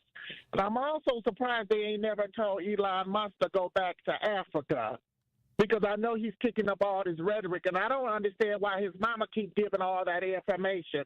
Nobody want to take a page out of her book. And always keep in mind, everybody is not meant to go to heaven, because some people gladly will go to hell. Because some people want to live their life, and to that guy who keeps calling in on that other show, this was not the act of God. I can't stand when I keep hearing people say, God wanted this to happen. Well, if God wanted this to happen, that's probably why, you know, people keep on pushing back from him. But I had to, you know, share that information. And before I go, I just want to let you know, church people, religious people, I have nothing against you. I slept with some of you Catholics and some of you Christians. And some of you Jews, y'all all freaky as hell, but I love you. Have a great day, everybody. Get your stuff. Thank you. Thanks for coming last night, too, Al. I should have asked him who's the freakiest. Who's the freakiest religion, Rick? Of all the religions. How would I know? I don't know. I bet it's the Catholics. Wouldn't you know? I don't always ask for religious affiliation, but Oh, you just don't care, huh? Well, not really. I did go to church with a girlfriend once. She, required it. She was like, yeah, you gotta go. I was like, hey. Yeah, I mean, kind of. She's like, you gotta come, Sherwin. It's a non-negotiable for me, or whatever she said. And lucky for her, it wasn't during football season. So I went, and it was actually a really nice service. It was nice. It was, what denomination was it? It was like a main line. It was like Methodist or maybe Episcopalian. It was, I was like, this was cool. She was like, oh, so are you going to come back next week? I was like, nah. We eventually broke up. You're going to hell. If I'm going to hell, it's not because of that. And first of all, hell doesn't exist. Hell is what you go through. Heaven is on earth. Hell is just what you go through. It's your bad times, it's your bad experiences, it's being hurt, it's being let down, it's being depressed, it's being broke. Is there anything worse than being broke? I have not. At this age, I've felt much pain. Ain't nothing worse than X amount is due and you check your checking account, you got $19.08. Oh my God. It's much worse things than being broke. Not really. Not to me, it's not. To have major financial burdens and people relying on you and depending on you and you ain't got no money, because it's always when you ain't got no money. Oh my God, Sherwin, so-and-so's coming into town and we go, oh, Sherwin, we going to Vegas this weekend, dog. Oh, Sherwin, we finna go. Oh man, we finna do all this. Sherwin, you want to come kick it with us? We going out to Moe's tonight. We finna get steaks. We finna, Sherwin, what time should we pick you up? Huh? Pick me up? Man, I don't like going out. You can be homeless or even worse, you could be dead. Dead is not worse. Because when you're dead, you're dead. Yes, that's way worse than being broke. Rick, dead is only worse to the living. When you're dead, you're dead. It's not like, oh darn, I'm dead. This sucks forever. No, you're gone. And you also could be homeless. Homeless is broke.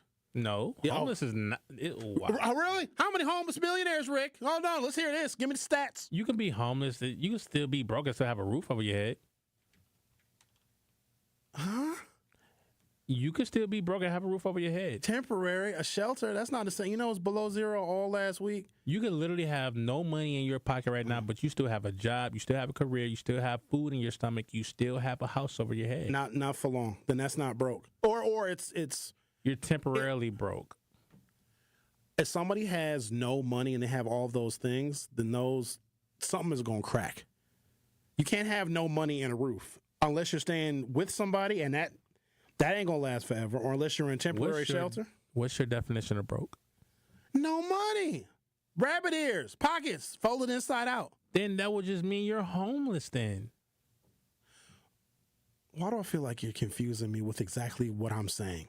If you're broke, that means you have no willingness, no priorities, no nothing, right? I'm speaking financially. And homeless people, let me just go ahead and throw this out there and be out on a limb, don't have enough money to, let's say, pay first month, last month's security deposit, their utilities, and then put food in the refrigerator. Let me just go ahead and put you're a bum. You're homeless. We don't call them bums. You lose your DJ job, and all of a sudden they decide that the truth is a DEI place. Uh-oh, Rick, you might be homeless too. I'm just saying. Then I had to go back to the basics. I got to go to the temp service, get off my ass. No, you're DEI hire. No temp service for you, Blackie.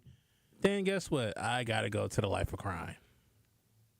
All right. Well, then you'll be dead. So that's how that probably would work. But you just said if you're dead, you're just dead. All right. So at least I ain't living broke. A minute ago, being dead was worse than being broke, but you just literally admitted that being dead is better than being broke. You proved my point. Can I get on with my radio show? But you said, yes. I'm going off of what your definition of what's what. I basically said that I, Sherwin Hughes, have not experienced anything worse. I would rather be heartbroken than broke. Because if I'm heartbroken with money, I get another one. Oh, God. Period. It's just a matter of time. You know, you get sad for a minute, you know what I mean? But you got to have a funeral for the relationship and have a funeral for the person that you thought you were with. It's over. And then as long as I got money, listen to me. If I got a little bit of money, I'll figure it out. If I don't have any money, I'm still going to have problems if I don't have any money, right? But if I still have problems, because life is just one big problem. Sometimes you solve them, sometimes you don't. So I'm still going to have problems. We're all going to have problems. But if I don't have any money and I got problems, the first problem I got to figure out is how to get money, and then I got to start dealing with my problems. If I have money, then I just deal with my problems and don't worry about the money. Somebody out there understands me. Y'all, the DJ crew in there, y'all live your lives one record at a time, don't you? The DJ crew. I just live my life one turntable at a time.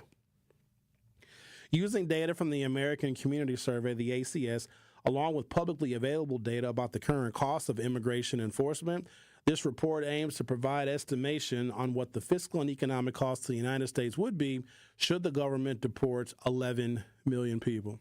In terms of fiscal costs, we include an estimate of the impact of deporting an additional 2.3 million people who have crossed the U.S. southern border without legal immigration status and were released by the Department of Homeland Security from January 2023 through April 2024.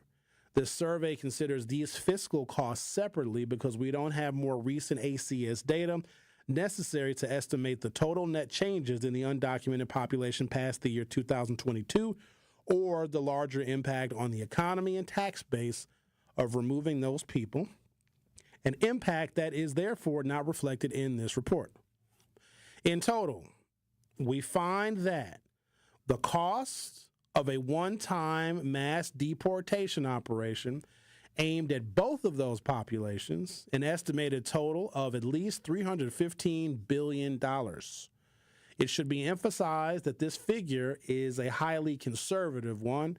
It does not take into account the long-term costs of a sustained mass deportation operation or the incalculable additional costs necessary to acquire the institutional capacity to remove over 13 million people in a short period of time. Incalculable because there is simply no reality in which such a singular operation is even conceivable or possible. For one thing, there would be no way to accomplish this mission without mass detentions as an interim step. To put the scale of detaining over 13 million undocumented migrants into context, the entire U.S. prison population, comprising every person held in every local, county, state, and federal prison and jail, was 1.9 million people. In order to estimate the cost of a longer-term mass deportation operation, we calculated the cost of a program aiming to arrest, detain, process, and deport just 1 million people per year, paralleling the more conservative proposals made by mass deportation proponents.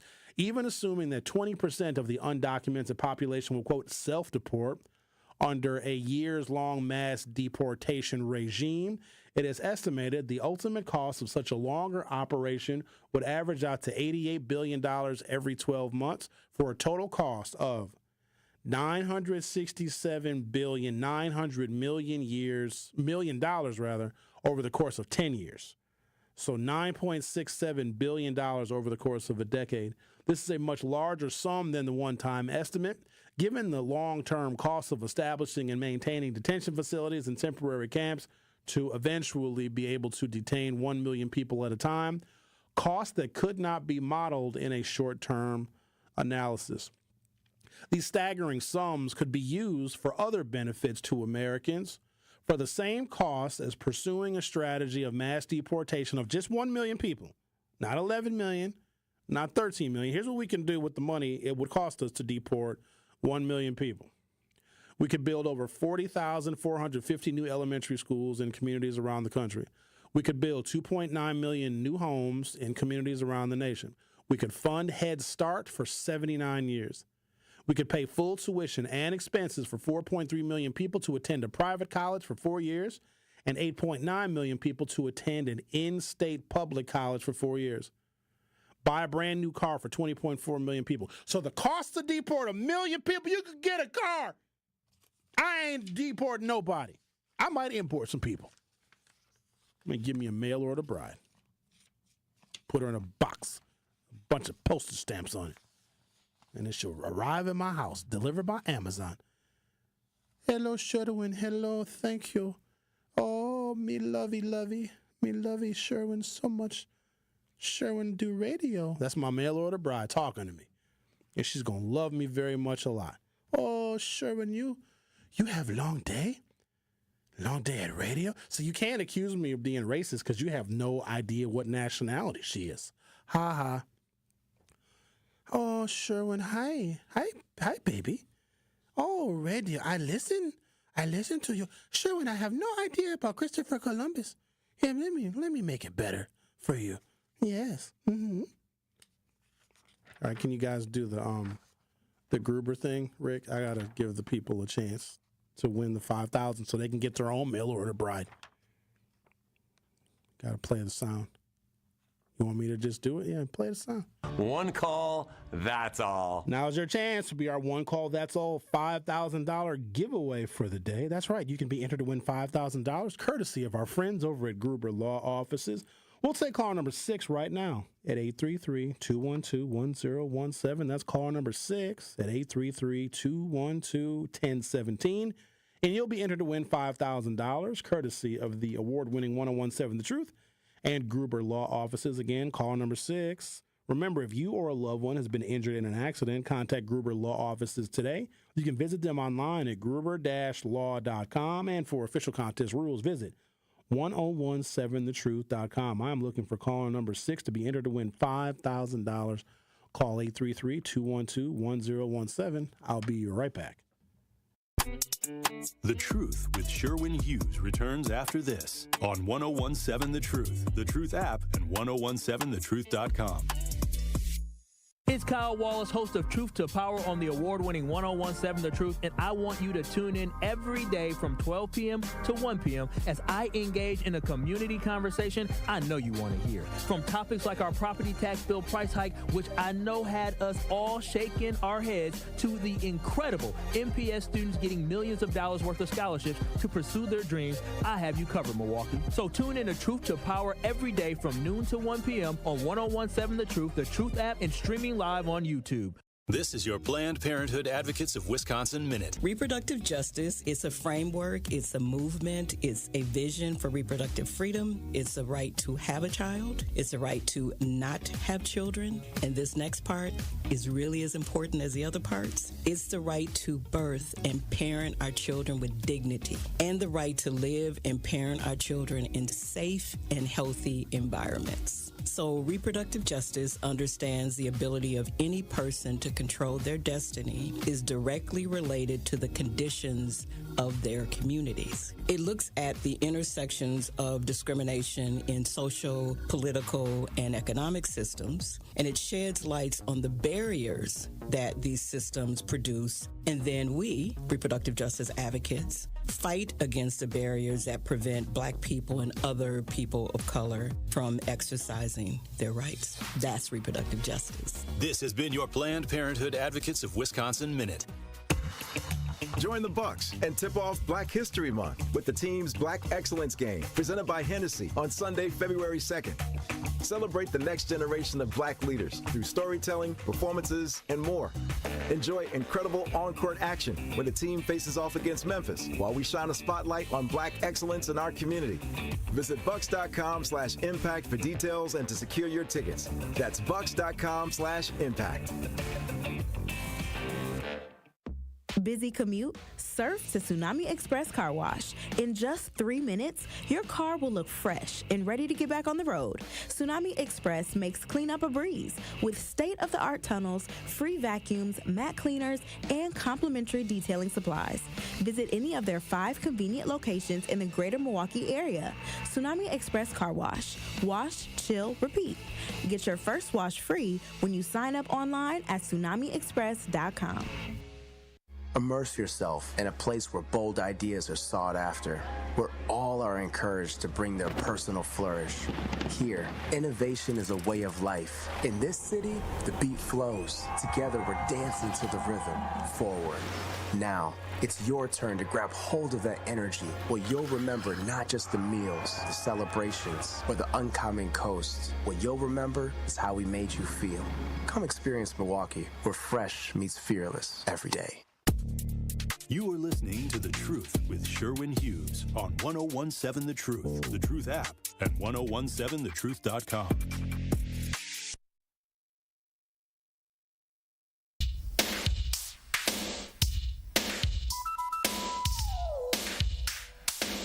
Visit Milwaukee is excited to present their 2025 Museum Days taking place January 23rd through February 2nd. Come immerse yourself in the great historical and cultural experience by visiting the Milwaukee Public Museum, America's Black Holocaust Museum, Villa Terrace Decorative Arts Museum, and so many more around our city. Tickets are as low as $5. So for more information, go to visitmilwaukee.org/museum days to enjoy the 2025 Museum Days from January 23rd through February 2nd, presented by Visit Milwaukee. Handcrafted, homegrown, and world-class. 1017 The Truth is the home of Milwaukee Public Schools City Conference basketball. We have a huge matchup tonight as the Rufus King Generals take on the Carmen Northwest Eagles. Tip-off is set for 7 p.m. The City Conference game of the week on the award-winning 1017 The Truth and The Truth app. And 1017thetruth.com is sponsored by MPS and presented by Gruber Law Offices. This Saturday, be sure to tune into our special broadcast of the MLK Prayer Brunch, sponsored by American Family Insurance, live from Concordia University from 10 a.m. until noon. Dr. Ken Harris will be speaking with Concordia University, Wisconsin's Director of Multicultural Engagement, Walter Goodwin, about the impact of Dr. King's legacy. You will also hear from recipients of the MLK Student Leadership Awards. Again, that is the MLK Prayer Brunch, live from Concordia University, Wisconsin from 10 a.m. until noon this Saturday on the award-winning 1017 The Truth. All right, I see y'all were talking about some of my references to this radio show being a flight. Yeah, some days we don't make it to our destination. Some days we run out of fuel. Some days we might have to circle the runway. JD said I didn't win that room at the Pfister last night. Yeah, the odds were tough because there were, I don't know, coming and going all night between the first guests arriving at before 5 o'clock. So I left at like 8:15. What time did I leave at? I was home by 8:20. I was spent. I didn't drink either. I didn't have a single drink. Bartending is hard work. 100-something people probably came through. All of Axe Housing was there. They brought everybody. Axe Housing brought all their staff was there. Their family members were there. And Truth Nation still showed out. Like one corner of the bar, y'all know who you are. Al, Vanessa, security, Mike showed up. I know Linda, of course. A few other folks. My beautiful whites, the whites came. My chosen whites came. The Jewish people came. That, like, just y'all were probably 40% of my donations. The people at Axe, they kind of got their feelings hurt a little bit. They're like, we're going to beat Truth Nation. I'm like, y'all don't know how my people drink.